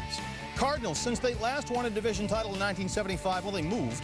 Yeah. They've had 24 losing seasons, won 1 playoff game, and the league has added 6 teams. That's a whole division right there. Warner, Larry Fitzgerald, the whole thing. 14-0 Cardinals. Kurt Warner, pretty good day. 24 of 33, 279. Third quarter, Steven Jackson, not a pretty good day. Stripped. Gerald Hayes, Darnell Dockett. This is why St. Louis is 2-11 with 7 losses. Because they run into the goal post? Exactly. Well, the other guy. Jackson had 64 rushing yards. Mark Bulger, Dominique Rogers-Cromartie, and look at Dominique Rogers-Cromartie matriculate the ball down the field. 34-10 Cardinals. It turns out, after all, they were who we thought they were. Guess who we thought they were? Division champs. Well, there was a lot of emotions on the sideline right there at the end. I think everybody was really excited. I think a lot of us don't know what to do. A lot of our players didn't know what to do. I can only speak on my 4 years. I can't get my arms around 24 years of I mean, I can. I don't know what that would look like. But, you know, 4's been long enough. Everybody knows the history about the last time that we won a division. And you see how old Larry is. You know, so it's been a while. It has been a while. Last home playoff game for the Cardinals franchise, 1947 homes, Chicago Cardinals. They beat the Eagles in the NFL championship game. Since then, they've been the Chicago Cardinals, the St. Louis Cardinals, the Phoenix Cardinals, and the Arizona Cardinals. In fact, this game was so long ago, the reigning baseball rookie of the year was Jackie Robinson, and that was the first Rookie of the Year award ever handed out. It's been that long. It's a long time, really. Red collar, pocket square, pinstripe. Looking good. He's going to a prom or something. The Arizona Cardinals had Steven Jackson and the Rams in their midst. Tim Hightower caps up the 10-play drive to open the game. Cardinals up 7-0. That was it. That's it? Pretty much game over. Is that all? We'll show you the rest of the highlights. Next Cards possession. Warner to Larry Fitzgerald. Yeah, one of those guys had to do something. That was it? That was it, pretty much. They led 20-7 at the half.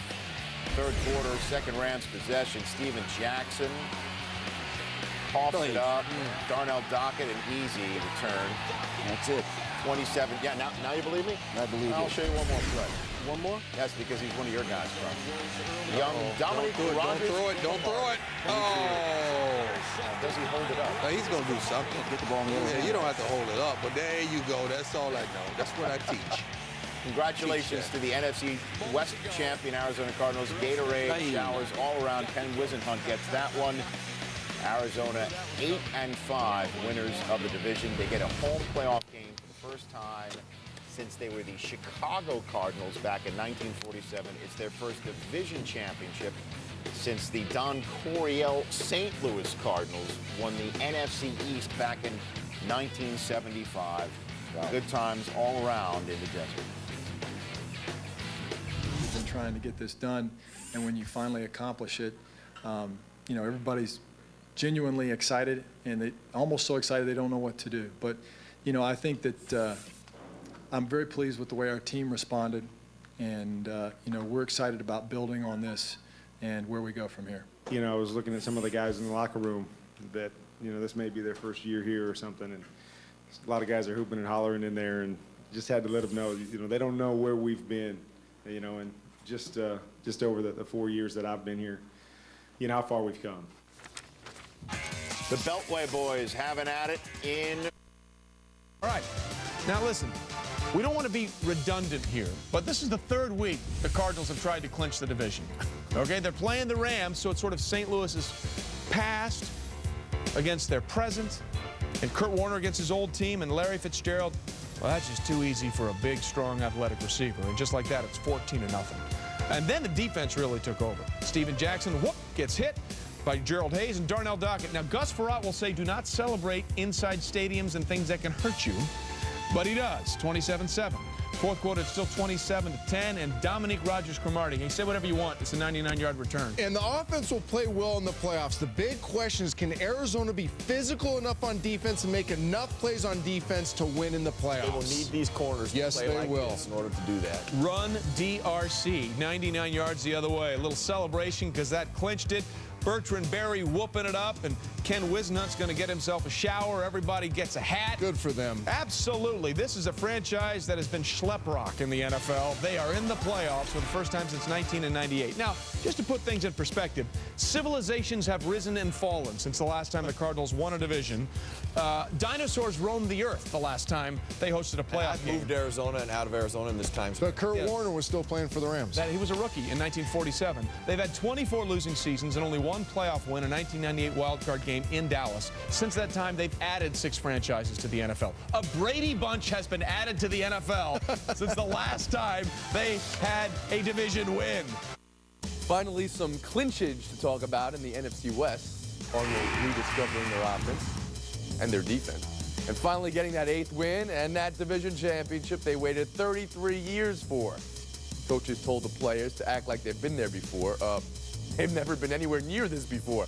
You buy this Cardinals team as a playoff team to be scared of, Mariano? I don't think so, Tony. They won the NFC Jest. I don't know what it means. They're last in the league in rushing. Yes. Therefore, it's about Kurt Warner and their receivers. Carolina has the defense to stop them. Tampa Bay would, Philly would, Dallas would. I think they're an underdog in the playoffs against any of those 4 teams. It's nice to have them in the tournament. Welcome, guys. You're going to provide us with a little fun. You're probably going to get a 75-yard pass from Warner to Bolden. 7-0 lead the first game, and they lose 42-14. It's one thing to be having an imbalance between pass and rush, but as Jay said, they're last. L-A-S-T-E. Last in rushing. Last. That's all They're last in rushing. You know what? I'm just thankful, though, that if this were the BCS, they wouldn't even get a chance to participate and have a chance at the championship because of their location. They'd be penalized for being in the West Division. So at least they have a chance in there, right? No, I don't love their chances, but they have a chance, which is much better than college football. I love the quarterback. I love me some wide receivers for the Cardinals. I like the fact that everybody like you will play the disrespect card. That's going to be their motivation. I think it's a team that's going to hang around and will frighten some people in the playoffs and has a legitimate chance to get to the conference championship game. After hearing what this panel just said, I think they have every right to play the disrespect card. Yeah. Jaws, I want to move to a team now that's got faith in its offense. The Arizona Cardinals clinched the division title yesterday. For the first time, Jaws, since you were in the league, what is it the Cardinals should do now for the next few weeks in the rest of the season as they wait for their playoff game? Well, for a little bit of history here, Michael, when the Cardinals won that division in 1975, I was the quarterback of the then Los Angeles Rams that knocked them out of the playoffs. Wow. So I understand that part. But as I look at the next 3 games, you know, certainly the Cardinals have a good football team. They have to get better, though, before they are going to challenge once they get in the playoffs. And I think they have to tighten up their defense and get the running game going. There's no question it's an outstanding passing attack that they have in Arizona, but they've got to get the other components working if they're going to be a threat. The 49ers beat the Jets. The Jets don't beat anybody.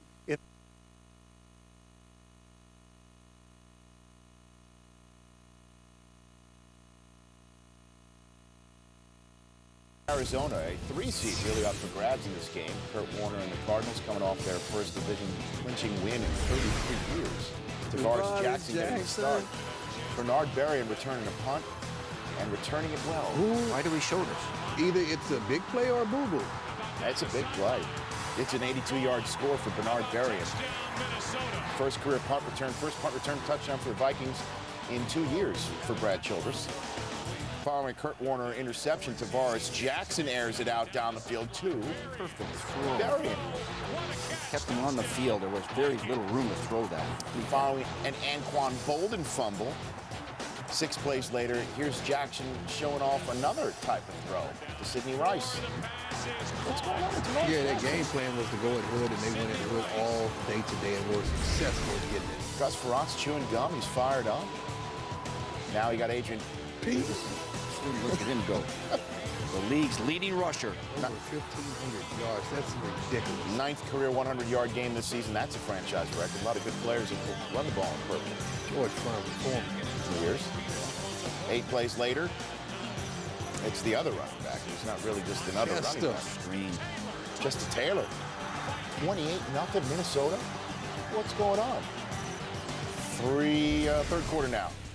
Ryan Longwell trying to put the game away if it already isn't. But Dominique Rogers-Cromartie comes off the corner, and Roderick Hood has been picked on all day, is doing the picking. Dominique Rogers making plays week in and week out from the secondary spot, special teams as well. And we'll see what he does next week in New England. It's a tough game for Arizona next week. Under 30 ticks left in the third quarter. Tavares Jackson finding Bobby Wade wide open. 11-17. He didn't put much air under that throw. He got the ball on the receiver quick. 11 completions, 4 touchdowns. And the Vikings are 9-5, still 1 game ahead of the Bears in the NFC North. And what got into Tavares Jackson's team marriage? Coach him up, presented by Wireless, after losing his job to Gus Brock. He's back. For the first time in 33 years, the Vikings are hoping to win a division. So who showed up today? Well, Tavares Jackson showed up as starter for the Vikings first time since September. Remember, Gus Brock injured. How about the Vikings? Right away, 7-0. Then Tavares Jackson to Bernard Berrian, who had already scored. It's 41 yards, 14-0. With the score 21-0. Adrian Peterson, shadow of his own goal. How about this one? Whoop, whoop. Outside, 32 yards. He had 165. Have another look. There's no hole here. There's a seal here. Wow. There's a seal here. But there's a hole here. I'm outside there. Chester Taylor catches an 11-yard touchdown. Then Jackson, Bobby Wade. That's nice. And he's gone. You know, Arizona, I know you clinched the division. Was the entire team in Matt Leinert's hot tub? That was a pathetic performance by a team that we thought would show a little more. Because theoretically, this could have been a game for the 3 seed. I mean, theoretically, if you figure it out. Minnesota, what, you can't beat Detroit? Or you barely do? And you blow out the Cardinals, who had lost only the Giants at home? That's a great performance by the Vikings, who own tie breaks with the Bears. So they're 1 up with 2 to go, but they're really, as I understand it, right, 2 up with 2 to go. Big win for Minnesota.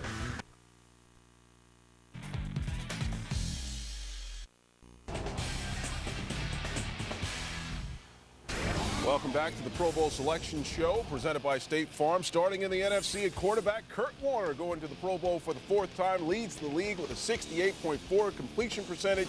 Second in the NFC, over 4,200 yards passing, 26 touchdowns.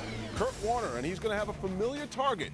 Anquan Bolden, Solomon, going back to the Pro Bowl. Well, you got to like the fact Anquan Bolden, he missed some games after he had that concussion, had the facial surgery, still came back and was a monster catching the ball on the back end. He, along with his teammate, Larry Fitzgerald, also making it as a starter. So you're talking about the quarterback and his 2 wide receivers starting for the NFC at quarterback and wide receiver. I think interesting also, they didn't have a running game there, so you have to give all 3 of those.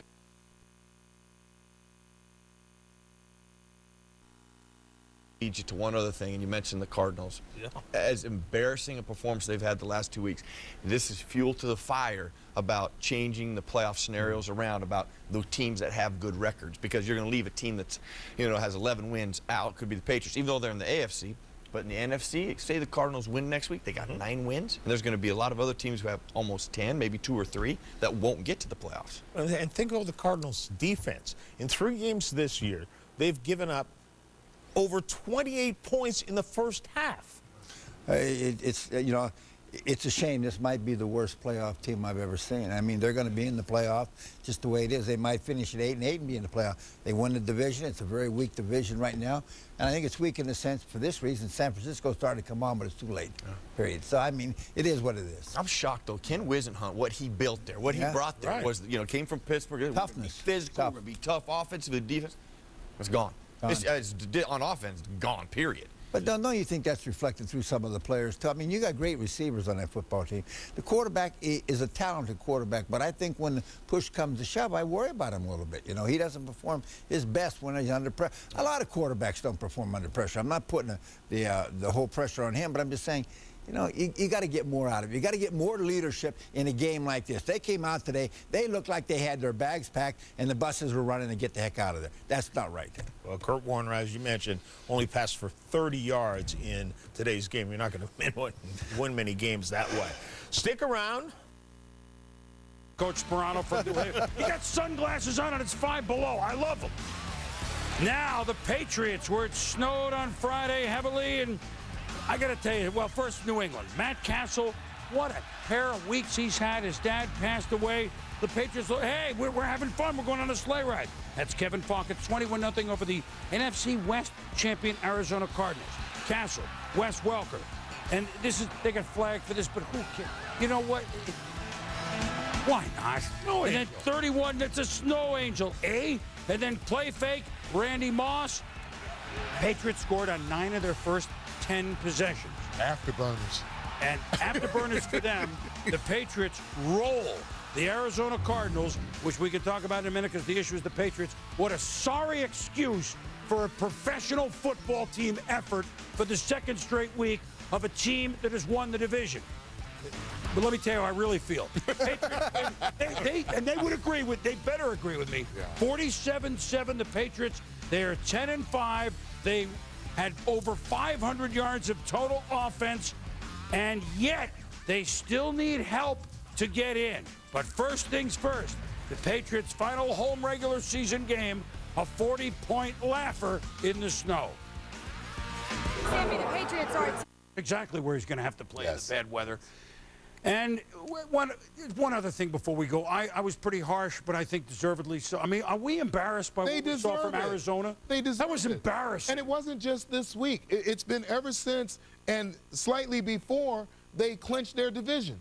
They have played a different style of football, as if your objective was to get to the playoffs, not to get to Tampa and the Super Bowl, which should be your objective. Disinterested, uninspired football. It's embarrassing to watch. In 3 games this year, think about this, in 3 games this year, they have given up 28, 30, and 30 by halftime. Yes. This is a team that wins the division. Well, and just be fair.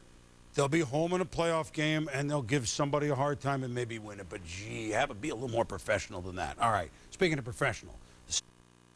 NFL Network. All right, let's check on the AFC East. 3-way tie coming in to the day. Start in New England where it was snowing. Oh, it's snowing. Cards playing for the first time in 25 years in the snow. And you know what that means. Not so much is what it means for Arizona. Sammy Morris, the Patriots already up 7-0. Warm the bus up for the Cardinals. Are they playing like a dome team? Yeah. 42-yard gain. I'll tell you what, they play like they're on scholarship since they won the division. You got that right. 5 plays later, Lamont Jordan, who already put them up 7-0, now puts them up 14-0. It's 21-0 in the second quarter. Snowball fight broke out. Matt Castle on 4th and 10. Ball. Well, I mean, he doesn't just do it with his arms. Right. 4th and 10, look at this. That's the advantage that he gives you that Brady doesn't. If you can imagine him giving you something that Tom Brady doesn't. 8 plays later, here's your guy. I love me some Wes Welker. Who then goes... Now get me a penalty. Gives you a snow angel. He does. I don't mind that. Why can't they do that?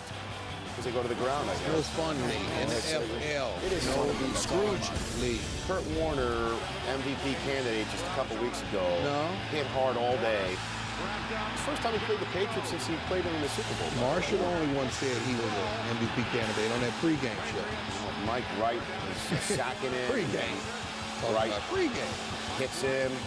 Again, Warner 6 of 18, 30 yards. 30 yards. That's it. And again, this is on a fantasy football Super Bowl day. A lot of people have been riding Warner all year. The weather's clearing. It is clearing enough for Randy Moss, first play of the second half, to do this. If anybody thought that Randy Moss couldn't run anymore, check this out. Ties Marshall Faulk for 6th on the all-time touchdown list with career 136 right there. So who comes in to try and lead the 44-point comeback against his old college backup? You think he wanted to get in there off that warm bench? Matt Leinart. A 40-point loss for the NFC West winner. Ouch. So the Patriots win. What will the Dolphins? The Arizona Cardinals crushed by the Patriots yesterday, Jaws. Should they just have their playoff spot just revoked for the way they have played or not played recently?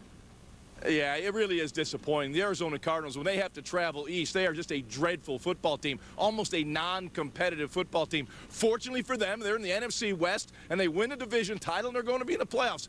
but they must play much better than they're playing now, or they could get embarrassed in the playoffs. You have Matt Castle getting any MVP consideration at all? Yard line.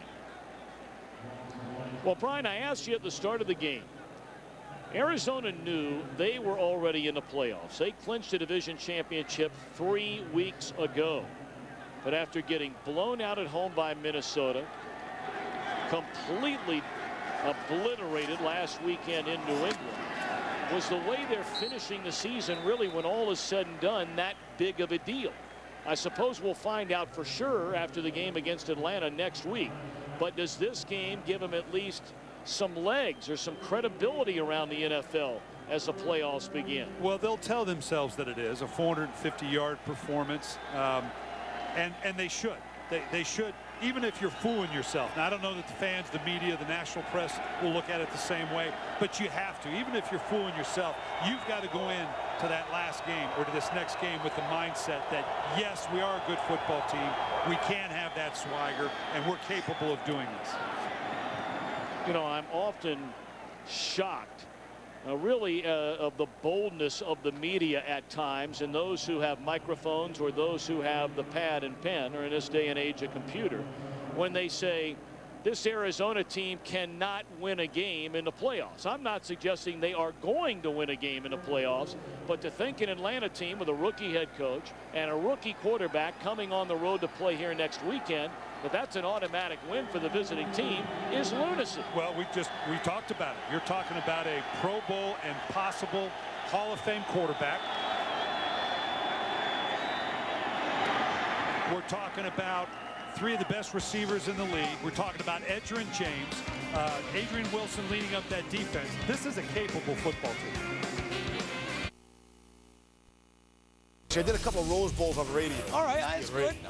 More than I've done in my life. Seahawks and Cardinals. Mike Holmgren coaching his last game for Seattle for who knows how long. Maurice Morris takes the handoff, fumbles, recovered by Ralph Brown. And Holmgren's got to be thinking, you know what? This is why I need at least a year away. Kurt Warner and the Cardinals going to take over.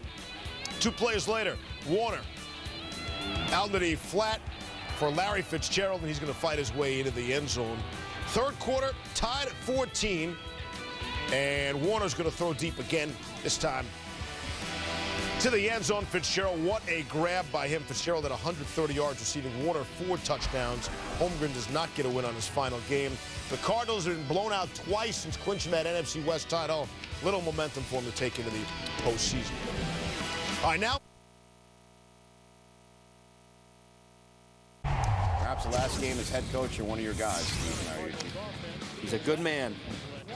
Taking on Kurt Warner and the Arizona Cardinals were eager to prove that they're not on scholarship since winning the NFC West a couple weeks ago. An embarrassing performance last week in New England, trying to reverse the bad tidings in the ether there in Arizona. Kurt Warner to Jeremy Urban and then to Larry Fitzgerald. 14-7 lead, but Seneca Wallace, he's been playing very well. He has. Matt Hasselbeck's been hurt. This guy's grasped at his offense.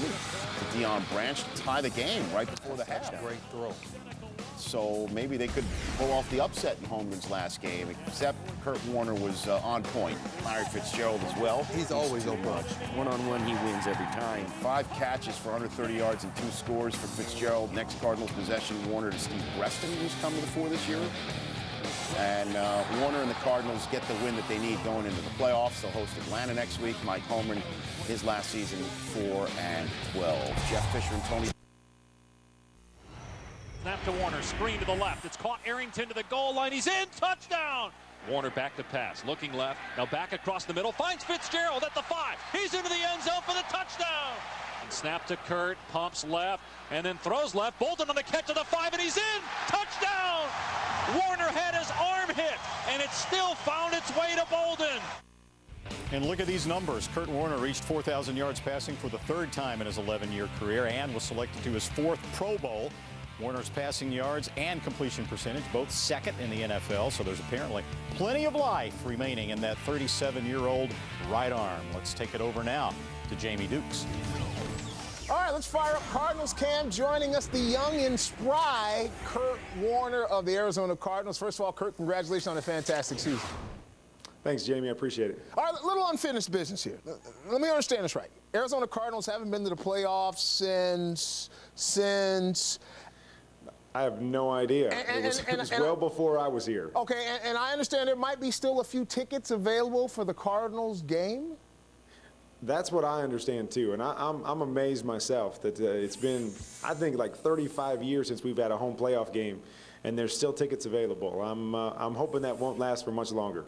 Well, speaking of much longer, I'm hoping you'll actually play a little longer. I mean, I know you're a little longer in the tooth, but you've had a fantastic year. And what are the prospects of Kurt Warner going to be an Arizona Cardinal for a long time?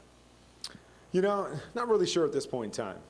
You know, we haven't really talked about the future as far as me and the organization and what they're thinking. I still want to take some time after the season and make sure that I'm still ready to go for a while longer. Come on!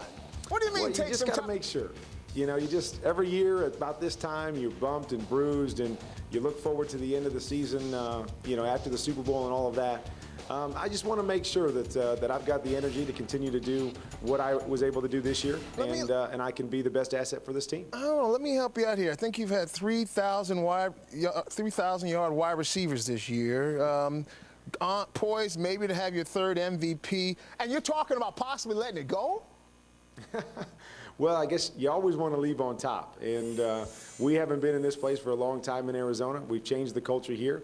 I've had a great year, but I am having a lot of fun. So, you know, I'm not saying one way or another. I just want to get away from the game for a little while and make the best decision for me, find out what the plans of this organization are, and I can be well informed when it's time that I can decide if I want to come back, if I'm going to be an Arizona Cardinal, or what I want to do in the future. Let's talk about some of the weapons you have. Anquan Bolden certainly, you know, coming back off of the broken jaw. Talk a little bit about what you've seen out of him since he's come back from his injury.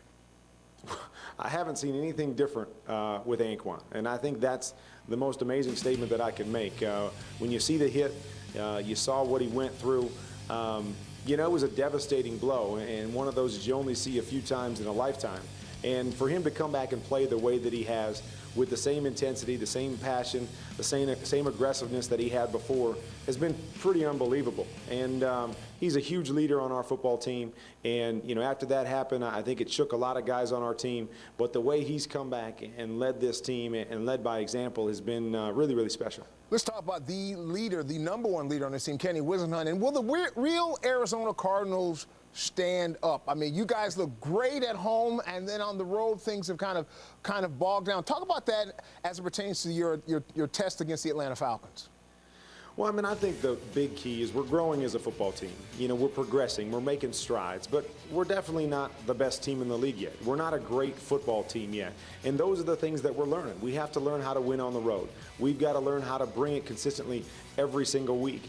And now we've got to learn how to play in the playoffs. And this is going to be a great test for us as an organization, because we've got a lot of guys that have never been here before, don't understand how everything it goes up a notch for the playoffs, and how every team that comes to the playoffs is one of the best teams in the league, and they can beat you on any given Sunday. And so those are the things that we have to learn, and this is going to be a great experience for us.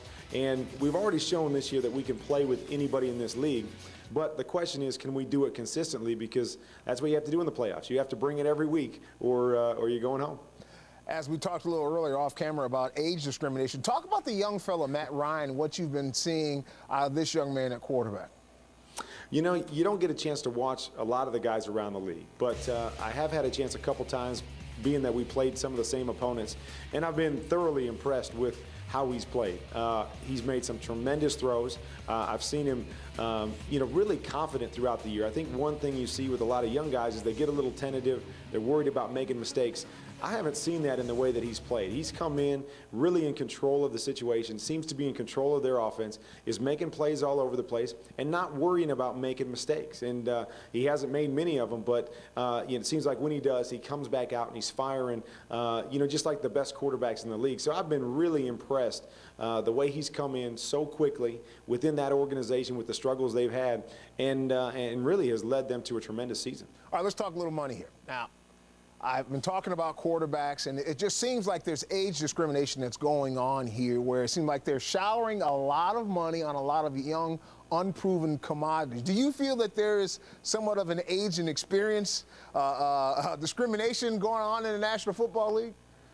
Well, I think there always has been in the National Football League, because the thing is you never know when somebody's going to hit that wall. And we all know that as you get older, you can't perform all the time as well as you did as a younger man. And so all the organizations are kind of just waiting and trying to figure out, okay, what time is that going to be? What age is that going to be? And unfortunately for some of us old guys, they've kind of set that bar, whether it's 34, 35, you get up to 36, 37, and they're like, okay, he can't have much left, so we can't put too much money in it. But I think the thing that you realize in this business is that it's different for everybody. Some guys are able to play at a high level, well into the late 30s. Some guys even into 40. Some guys hit the wall when they're 30. And so I think that's what the organizations are worried about. But I don't know how you gear that, because I think it's different with each individual. Kurt Warner, put your salesman's cap on. Tell fans why they need to come out to the desert and check Desert Swarm out. They need to come out because we need all the help that we can get. It's great playing at home. Our fans have been tremendous for us all year long, and it gives us a distinct home field advantage. So all the red we can get in those stands, all the Cardinals fans from anywhere, come join the fun, be a part of this special season that we've had, and help us keep it going. Well, Kurt, you're a special guy, and we appreciate you joining us. Thanks a lot, Jamie. Can you say Ticketmaster? When's the last time the Cardinals hosted a playoff game? It's been so long. It's been since 1947. In fact, 2 different incarnations of the Cardinals have taken place since the last time the Cardinals have hosted a playoff game at home. We're talking about the Phoenix Cardinals, the St. Louis Cardinals. In fact, the Chicago Cardinals were the last Cardinals team to host a playoff game. A big game for the Arizona Cardinals against the Atlanta Falcons this week. Steve Weich reports. Playoffs and the Arizona Cardinals are 2 things that don't normally go hand in hand. But Coach Ken Whisenhunt, in his 2nd season, has changed the culture, leading Arizona to an NFC West title. Now, players said, it's up to them to prove they're not the same old Cardinals. We don't have the support of a lot of people because they're not used to seeing us playing the big game. So we just have to stick together and keep doing what we do and just go out and make plays. Well, I think it's big for us because it's rare. I've been in the league 6 years, and this is my first time making it to the postseason. So for me, I know, it's not a given that you're going to be in the postseason every year. And when you do get in, you got to make the most of it. On Saturday, they'll play a team whose playoff history is similarly as dubious. The Atlanta Falcons could be emerging from their past thanks to rookie quarterback Matt Ryan, who's even impressed Arizona's veteran signal caller. They come in as a young guy and have to handle what he's handled from an organizational standpoint, from a football standpoint, to have to carry that team and to do it as well as he's done it is extremely impressive. They call him Matty Ice. They call him that for a reason. So, he's a good quarterback. He do a lot of good things well. And, like I said, it's going to be a challenge from every level. It's just not the secondary. It's the defensive line and the linebacker. So everybody going to have a job in this. And, we just got to stay, true to what we do and not try to do too much. And I think that's the thing that we're going to really hang our hats on. Their quarterback has done an outstanding job. For a young player in this league, having to play that position, he seems like he gets better every week. And I'm very impressed with that. Whisenhunt added that a major key will be a fast start, because when the Cardinals have opened bad, they've been bad. But when they've opened good, they can compete with the NFL's best, which as it stands is all that's left. In Tempe, Steve Weich, NFL Network. All right, Steve, thanks very much. There was a familiar face at the beginning of that report that I haven't seen in some... Rod, does Edgerrin James play for the Arizona Cardinals? He doesn't play a lot, but he's still on the roster. But you look at this football team, this team has the least yards per game since 1990, only averaging 73.6 per game getting into the postseason. And, if they want to, on the ground, if they want to do well in the postseason, they're going to have to go to EJ because, we talk about rookies hitting the rookie wall. I think Hightower hit that wall. You have to go back and get rid. I understand that Ken is enamored with the receivers that he has, and he should be because they're 2 great receivers. But to throw the football, I think that you're going to throw the football all the way to Tampa is unrealistic. You have to be able to run the football, and they play well at home. But if you win this football game and you want to go on the road, you have to be able to establish a running game. And I think EJ gives you the best chance of doing that. If he can find his way back onto the field, They win this football game, and then they can scare somebody outside of that. And speaking of rookie walls, I think Matt Ryan has actually hit a rookie wall. I want you to check out some numbers here. I think that he's going to play better. When you look at what he's done over the last 3 games, this is not necessarily the Matt Ryan that we've seen all season long. And so Matty Ice, or whatever they want to call him, he's got to find a way, even though he's been poised throughout, he's got to find a way to come out of that funk, because they're not going to be able to go out to the desert. They're also not showing you fumbles and things of that nature that he's also had. So you're not going to be able to go out to the desert and be that successful unless he finds a way to put points on the board in addition to going on with Turner. And since 1983, only 2 rookie quarterbacks have won their first playoff game, and that would be Ben Roethlisberger and Sean King. Sean King. Yes, wow, sir. Going. And so the other team that I like in the home game, I agree with you with the Chargers, I like the Arizona Cardinals at home. Yeah. I just think that with the struggles that we're possibly seeing out of Matt Ryan offensively and him not necessarily clicking on all cylinders, and that guy right there, the old man himself, Kurt Warner, I think that their secondary, the Atlanta Falcons secondary, is going to really have trouble hanging on to those guys right there. You're talking about big, strong, physical receivers who not only catch the ball, they catch the ball with one hand, they catch the ball with guys draped all over them. And I do think we're going to see a resurgence of Edgerrin James. He might not be the feature and the focus, but I think he's going to be that steadying force at running back for the Arizona Cardinals. Yeah, and the 2 teams with the greater winning streaks, Colts and Chargers, will be playing against one another on Saturday. So the Cardinals are hosting their first playoff game in 61 years. And last Sunday here at University of Phoenix Stadium, they ended their season on a high note. 2 circus scores by Larry Fitzgerald helped the Redbirds sort a victory. For his acrobatics, Arizona's number 11 is our number 11. Warner's got a quick throw to the right for Fitz. Caught at the 5. Fitz to the 1. Touchdown! Larry Fitzgerald. Jump ball caught. He does something new each week. That's awesome. Larry with a one-handed catch. What a grab.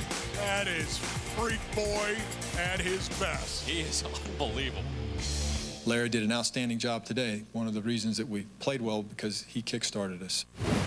Larry Fitzgerald, his size, his leaping ability, those great hands. That is a talented young man. Warner looking deep. And Fitz caught it! You ain't ever going to see it done any better than that. He continues to make big plays, and that's what you need from your leaders and your big-time playmakers, and we got it today from him. In Super Bowl 42, and on this very spot, well, not really this very spot, because there was grass and stuff. And Cardinals, remember, Arizona Cardinals last 4 games, 2-2, so it looks like they limp into these playoffs. But when you look at the Cardinals, Coach, can they run the ball at Atlanta? They've got to, or it's going to be a one-and-done for them. Ken Whisenhunt, the head coach of the Arizona Cardinals, knows in order to take a little pressure off Kurt Warner, he's got to get the running game cranked up.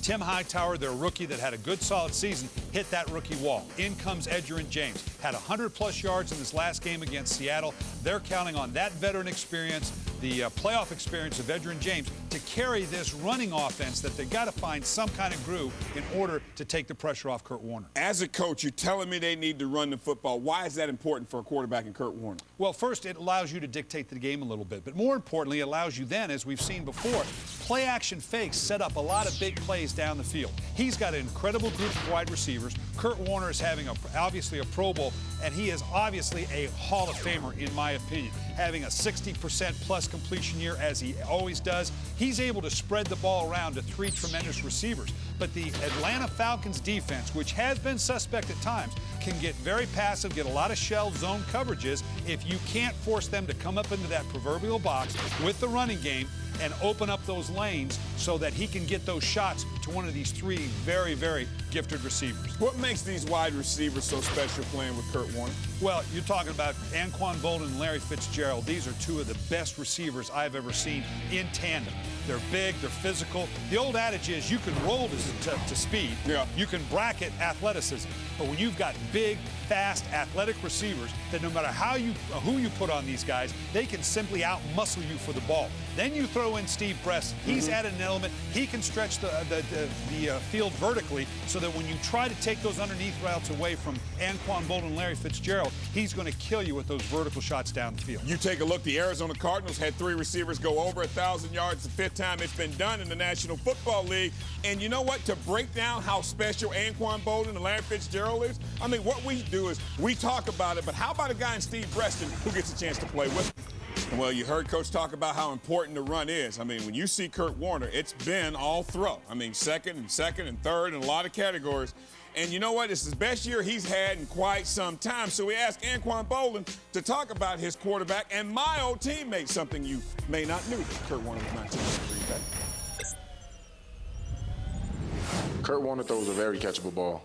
It's not always going to be a spiral, but you better believe it's going to be on point. I think he's one of the best in the game at anticipating receivers coming out of their cuts and just putting the ball on the money. And it's going to be on time. As soon as you come out of your break, you get your head around, the ball is right there. So he really doesn't give DBs a chance to break on the ball. It's almost like he has a remote on the ball because it's exactly where he wants it to be. Going deep, pass down the middle of the field, pulled in Preston at the 20. Great throw by the gloved one. Kurt Warner steps up, throws a perfect strike. Well, I think Kurt has to be one of the smarter quarterbacks in this league. They've given him a lot of leeway this year. Him being able to come up to the line, read the defense, seeing what they're in, and most of the time just putting us in the right play and giving us a chance to succeed. Even if he doesn't drop in that second one, I'll peek him that way, then I'll hit you back. The Dolphins came after Kurt Warner. Anquan Bolden was one-on-one, and he beat his man on the post and was wide open. How's that taste? And I think that's been one of the strong points of this season for us. You know, Anquan, when you said that, you know, Kurt Warner likes to get the ball out of his hands, one of the smarter quarterbacks, you know, having a chance to watch him grow and talking to Kurt over the years, the one thing I notice is if you're open as a wide receiver coach by step, to Kurt it looks like a mile. So you know pretty much the quicker you win, the more likely it is for him to get you the football. And these two guys seem to have meshed very well. Well, that whole trio with Kurt Warner, and you talk to Kurt Warner and those trio receivers, the thing they point out is that he knows how to throw what ball to them. You know that you can't underthrow Steve Preston. You got to put it down the field. And don't overthrow Larry Fitzgerald or Anquan Bolden. Let them get that jump ball. They'll also tell you the thing I like about Kurt Warner, he's not going to expose them. He's not going to lead them into some difficulties. They trust him. And I think the one thing that the Atlanta Falcons have to be wary of is the fact that if you're not going to bring pressure on Kurt Warner and you're going to allow yourself to be picked apart all day, Kurt Warner is the guy for that job because the Atlanta Falcons don't use a lot of pressure via the linebacker to get to him, to get to the quarterback. Going to show you Week 17 sack. Let's go to the side of last year's Super Bowl, the side of last year's playoff, the last playoff game of last year, the side of the first playoff game this year. Mike Smith, the rookie head coach, Matt Ryan, the rookie quarterback, trying to win in Arizona. Tough place to win, and Matt Ryan's first career playoff pass is an interception. Woo, not good. Rookie mistake. You know, over the last 3 games, Coach, I believe he's on 4 or 5 interceptions. So I'm not going to say he hit that rookie wall, but it's getting tighter. And look who the Cardinals then turn to. Does he still play for us? He's still, you know what? Crunch time. It's crunch time. You go with your dogs. And Edgerrin James was one tough dog to put down as he runs the ball there. 1st and 10 after the pick. That's one run. The next play, another run, 9 yards. Very next play, Edgerrin James, gain of 6. Wanted to establish the run early. And next play, once James is established, try a little bit of a flea flicker. Warner up top to Larry Fitzgerald. Highest point, grabs it. Yeah, 2 defenders back there. That's okay. Larry Fitzgerald out-jumps everybody. What a throw. He attacks the ball. He attacks. He's aggressive to the ball. And strong and physical. Cardinals on the board first, 7-0. Second quarter, 6th play of the Atlanta drive after that big strike. Here's Michael Jenkins on a gain of 13. Matt Ryan, nice throw there. 7 plays later, 3rd and 10. Michael Jenkins steps out of bounds before getting the first down. Yeah, he didn't see that yellow line like we could see on television. He didn't see the cornerback fall down. Yellow line's unofficial. It's unofficial. Mike Smith has to settle for a field goal and has to like it. So it's 7-3. 3rd play of the ensuing Cardinals possession. Anquan Bolden seems to turn a small play into a bigger play, and then the biggest play possible. He tried a strong guy to tackle. And Kurt Warner loves when you blitz him. He's able to find an open receiver, and he paid dividends. Well, it was He pulled something now, though. a victory that cost on that moment. Anquan Bolden hurt his leg, didn't return after that 71-yard dash, but he did put the Cardinals up 14-3. Next possession for the Falcons, Ryan answering to Michael Jenkins on 3rd and 10 with a 21-yard gain. 8 plays later, it's another 3rd down. Brian Finneran picks this one up. Next play, 1st and goal from the 7, and a man who had been stopped for much of the game comes calling. Yes, so somebody who didn't have the edge on that defense. That was an easy walk-in touchdown. Michael Turner makes it a 4-point deficit. Next possession for the Cardinals, 3rd and 10. Warner over the middle, up in the air. Tip drill pulled down by Shevis Jackson. Jeremy Urban can't bring it in. Wasn't even expecting the football going across the middle, looking to weave his way through traffic, not looking for the ball. So Atlanta in business to take the lead into the half. And on 3rd and 4, Roddy White picks up the 1st down. Nice throw by Ryan. Next play, Ryan wide open. Justin Peel in the end zone. Nice play action fake, easy touchdown. And the Falcons lead this game at half despite 2 big plays by both wide receivers for the Cardinals. 3rd quarter, opening possession for the Falcons, disastrous. Great penetration in the backfield to disrupt this whole play. The disruption by Darnell Dockett. Antrell Roll with the easy Dirty Bird pick up for the score. He makes the hit right on the handoff. That's amazing to get that kind of penetration. So Dockett with a big play, Roll with an easy 6, and the Cardinals have the momentum. Remember, the Falcons scored the last points of the first half, had the ball first in the second half, but now they're down by 4, and Kurt Warner picks up a big 1st down on 3rd and 5. Next play, Edgerrin James with a handoff. Think about Edgerrin, Coach, why he's still effective, because he always falls forward. 10-yard gain, 16 rushes for 73 yards for James. 3rd and 3, Warner picks it up to Steve Preston inside the 5, and then the very next play, here comes Tim Hightower. He's fresh. Looks like the play that Michael Turner scored. Nobody on the edge. That's an easy walk-in score. 14-play, 76-yard drive to put Arizona up by 11. Matt Ryan, Matty Ice as they call him in Atlanta, needs to come up with a big play, but he's ice cold here. This ball is underthrown. It's a double move, but he doesn't get it out far enough. Underthrown, interception. Watch him Cromartie go up and get the ball. He was beaten on the play, made up for it, went up and attacked the football. Dominique Rogers Cromartie with the pick. 4th quarter, Falcons down by 11 still, pinned in their own end. Ryan has to get rid of it, and he does. But he was called in the grasp in the end zone, much to the dismay of Mike Smith, who's now down 13 points. We're protecting the quarterback. They've got him. They've got him. They've got him. They've got him. Blow the whistle. It's over. Antonio Smith with the sack. Bertrand Berry was in the backfield for much of the game. However, this is an unsportsmanlike penalty called on Darnell Dockett. Those 15 yards, however, backed him up so Arizona couldn't add any more points. Mike Smith down just 13 on 4th and 6 after 3rd and 6 is incomplete. Decides to go for it with 7 minutes to go on his own end. Big play. There's your speed guy, Jarius Norwood. Picks it up on 4th down. A big play for Jarius Norwood. 28 yards. 3 plays later, it's 3rd and 1. Matt Ryan calls his own number. 1st down. Move the chains. 3 plays later. 1st and goal from the 5. Ryan to Roddy White. 4 minutes to go, and it's a 6-point game. As Ryan was 6 of 8 on the drive. Todd Haley huddles up the team, gives them some marching orders, a couple 1st downs, and they'll wrap this game up. First play, they don't run it, they throw it. This is a 4-minute drill now. The Cards want to move the sticks, chew the clock up, make 1st downs, and keep Matt Ryan on the sideline. Larry Fitzgerald with a 15-yard gain on 1st down. 2 plays later, Warner throwing it again.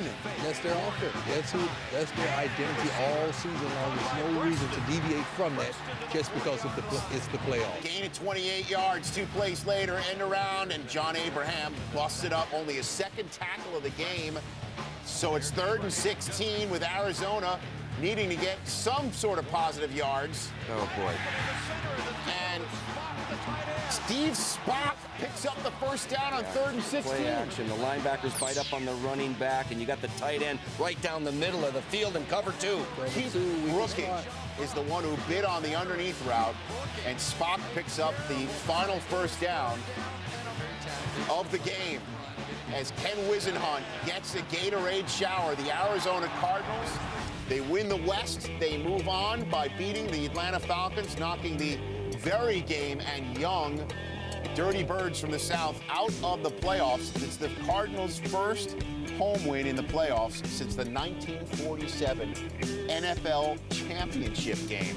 So the Cardinals move on to either the Giants or the Carolina Panthers, depending on what happens in Minnesota between the Eagles and the Vikings on Sunday. A very fired up, excited Darnell Dockett met up with our Steve Weich afterwards.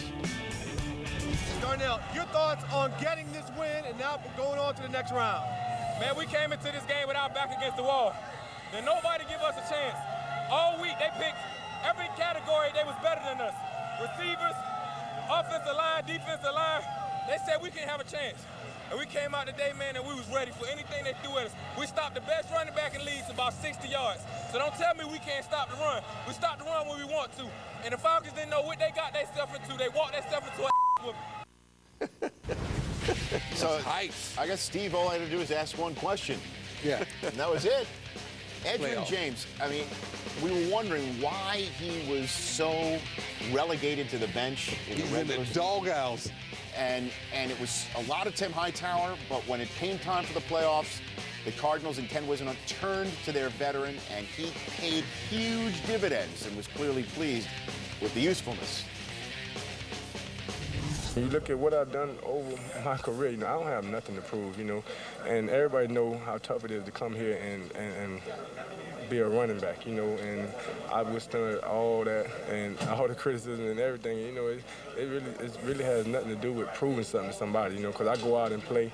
Once I feel like I can't play, I won't play the game, I'm not in a situation where I have to play. If I felt like I couldn't play and I couldn't play at a high level, I would hang it up, and the time is not right now, I felt like our team did whatever it had to do today to win. We came up with big plays defensively. We stopped the run. We ran the ball well. We came up with big plays in the passing game. Maybe a little bit different than we had done all year, but that's what playoffs are all about. I don't know if you can pinpoint it to one play. We had opportunities to make some plays out there today, and we didn't take advantage of it. They made the plays there when they had to, and it's tough. It's tough to win when you're minus. On the turnover ratio, the 3 turnovers I thought were very, very big, but I really thought that the guys fought extremely well and hard, and they showed their resiliency there. And it's just a running theme in the playoffs, and I guess on this show, you said in the earlier segment, Dion, you have to run the football and or stop the run in the playoffs, and the Cardinals certainly stopped the run from Michael Turner on this day, just 42 yards rushing for a guy who got MVP votes.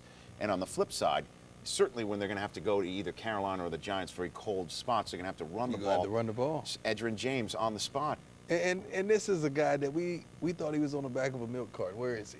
Because he landed somehow or another in the doghouse of Whisenhunt by going home to see to his ailing family member, and he stayed an extra day. So that planted him in the doghouse. But when it's crunch time, I respect Whisenhunt for letting the ego go and let me go with my horse. Let me go with my dog, someone that I could depend on, someone that doesn't lay the ball on the ground, is not fumble prone, and you can trust him in games of this nature because he's been there and done that, and that is Edgerrin James. And he was insulted throughout the season by sitting on the bench when he still had plenty of gas left in his tank. Well, he's going to contribute now. And the thing about the Atlanta Falcons, they've been relying on a young quarterback's best friend, and Matt Ryan was the Rookie of the Year. We all know that. Well-deserved. But his best friend is a good run game. They didn't have that today. So there's a little bit too much on Matt Ryan's shoulders. Opening series, you'll see him force the ball inside here. Probably could have thrown the ball in the flat. Another time here, he's going to underthrow the wide receiver. Maybe this is a touchdown. This is a mistake because the ball was thrown inaccurately. The safety, you've got to be able to know where your hot is or where your quick throw is or where you can throw the ball away. Cannot take a safety because you lose a possession there too. They also had the fumble exchange between the running back and the quarterback there. So there's some rookie mistakes that did occur. Not so much Matt's fault, but he was a part of it that you'd like not to happen. Now, those are the things, though, you worry about when a young rookie is playing in a big game like this. All in all, he played a nice game, 26 completions, and had a great year, but there's a handful of mistakes that cost them. Yeah, 3 turnovers on the road, not picking up a first down when you have the ability to just step one more yard up like Michael Jenkins. You just can't win on the road like that.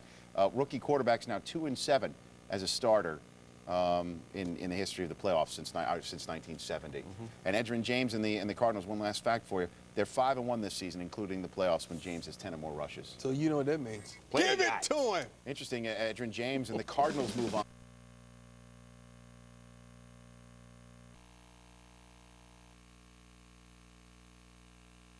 Steve Smith one-on-one with a safety. I like that matchup every day. 2 plays later, we're in the second quarter. From the 14-yard line, Delhomme. 2nd and 9. Rolling out off the play fake. He forces it. Dominique Rodgers-Cromartie. Ron Cromartie. Yeah. You're in the red zone already with an automatic 3 points. You got to see that. Better vision by the quarterbacks required here. Instead of 3 points for Carolina, that pick led to 3 points for Arizona. It was 17-7. It's 20-7 2 possessions later. 5 minutes to go in the half. Jake Delhomme is picked over the middle by Gerald Hayes. Again, another force, Rich. You got a linebacker undercutting the receiver. You got to pull that ball back.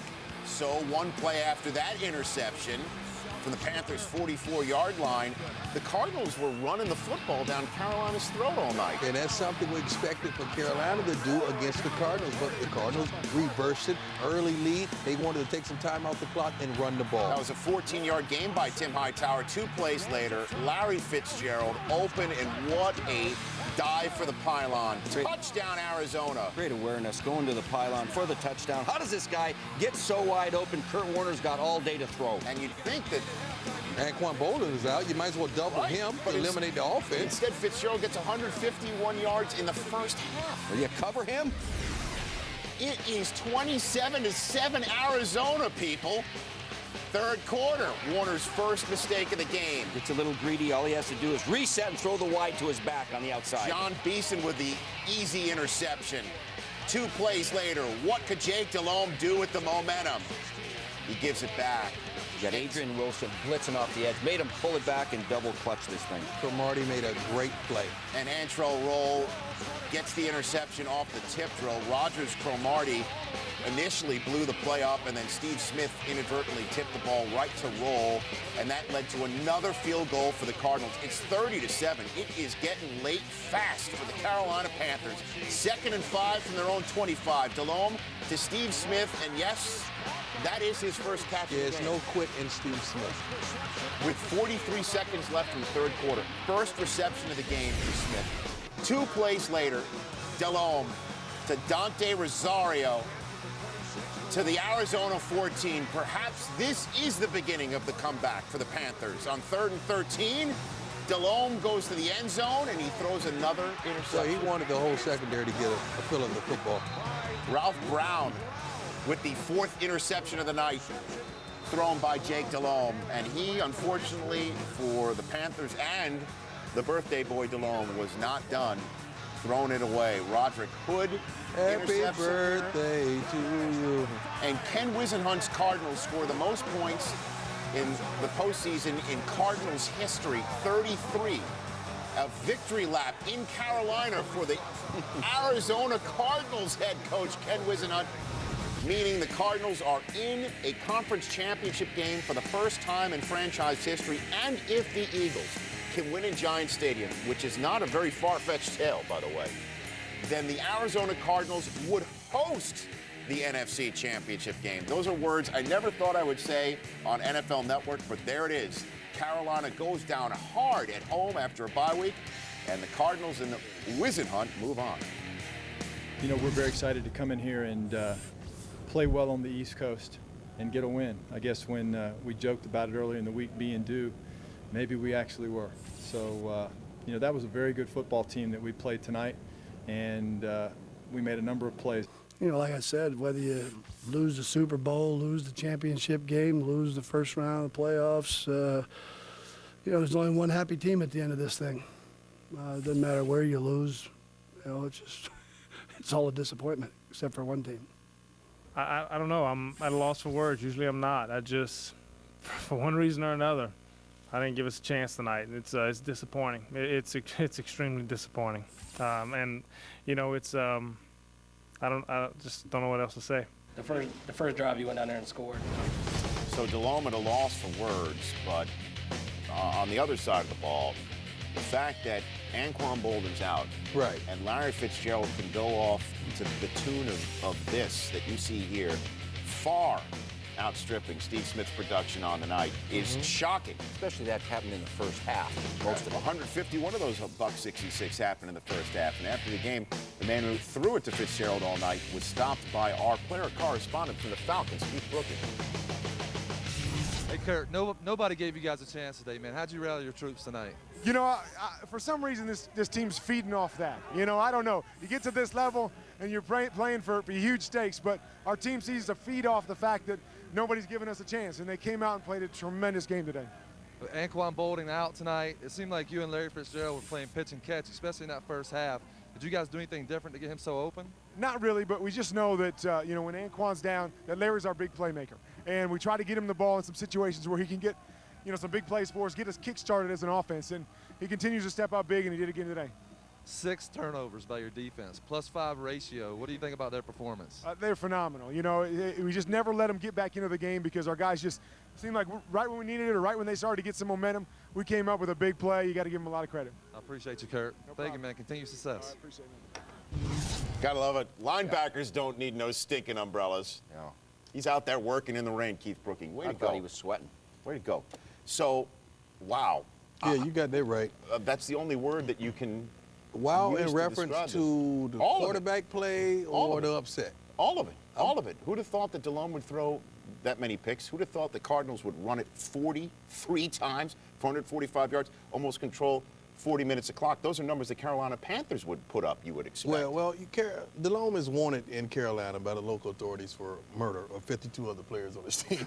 We can sugarcoat this all you want. The quarterback killed this team. I know you don't say that. And that's what happened. 5 interceptions. You pay quarterbacks the big bucks for what? Not to turn around and hand the ball off to those brilliant 2 tailbacks. That's what's been happening over the last several weeks. Those tailbacks have really taken all the focus off the passing game. You play action. Then Steve Smith hit you with a big play. But today they got hit in the mouth. They got down early. And you need your quarterback to come in and win the game, and he wasn't able to. He killed that team today. Yeah, well, I'm going to give some credit where credit is due because Ken Wisenhunt took this team over, and if you remember 10 years ago, going into Arizona, you might get 38,000 people at their games, at their home games. Now he's got victory laps going on, high-fiving the Arizona fans on away games. He has created some excitement over there in the desert, and that's good. I tip my hat to that program right now. Now, this game was shocking to all of us because the total domination on both sides of the ball. You wonder why can't you stop Larry Fitzgerald and the Arizona run game when Anquan Boldin's not around? Where's the Carolina defense? Double him. You know, Double Fitzgerald. And then on the other side, why doesn't the third rushing team in the league run the football more They were often? down by 20, but before they looked up, they couldn't. And if you have to throw, why not throw it to your superstar? So it was just a shocking game all the way around. I mean, but they were only down. I mean, we saw how DeLone fumbled the ball, then they come back. DeLone fumbled the ball, fading back to pass. Didn't throw an interception. And then he threw another interception when they were down 20-7. I mean, 6 turnovers. All you got to do is just run the ball and stay in the game. It's not that easy. And they didn't. When you're down by 14, you're not running the ball. You get tempted to come out of your game plan and catch up. When really you just got to say, let's do what we do best, keep handing it to those guys, and see if we can fight our way back in. And we'll hear from Larry Fitzgerald later. Again, the Cardinals would host the NFC Championship game if the Eagles could do to the Giants what they did to the Giants just a few weeks ago, win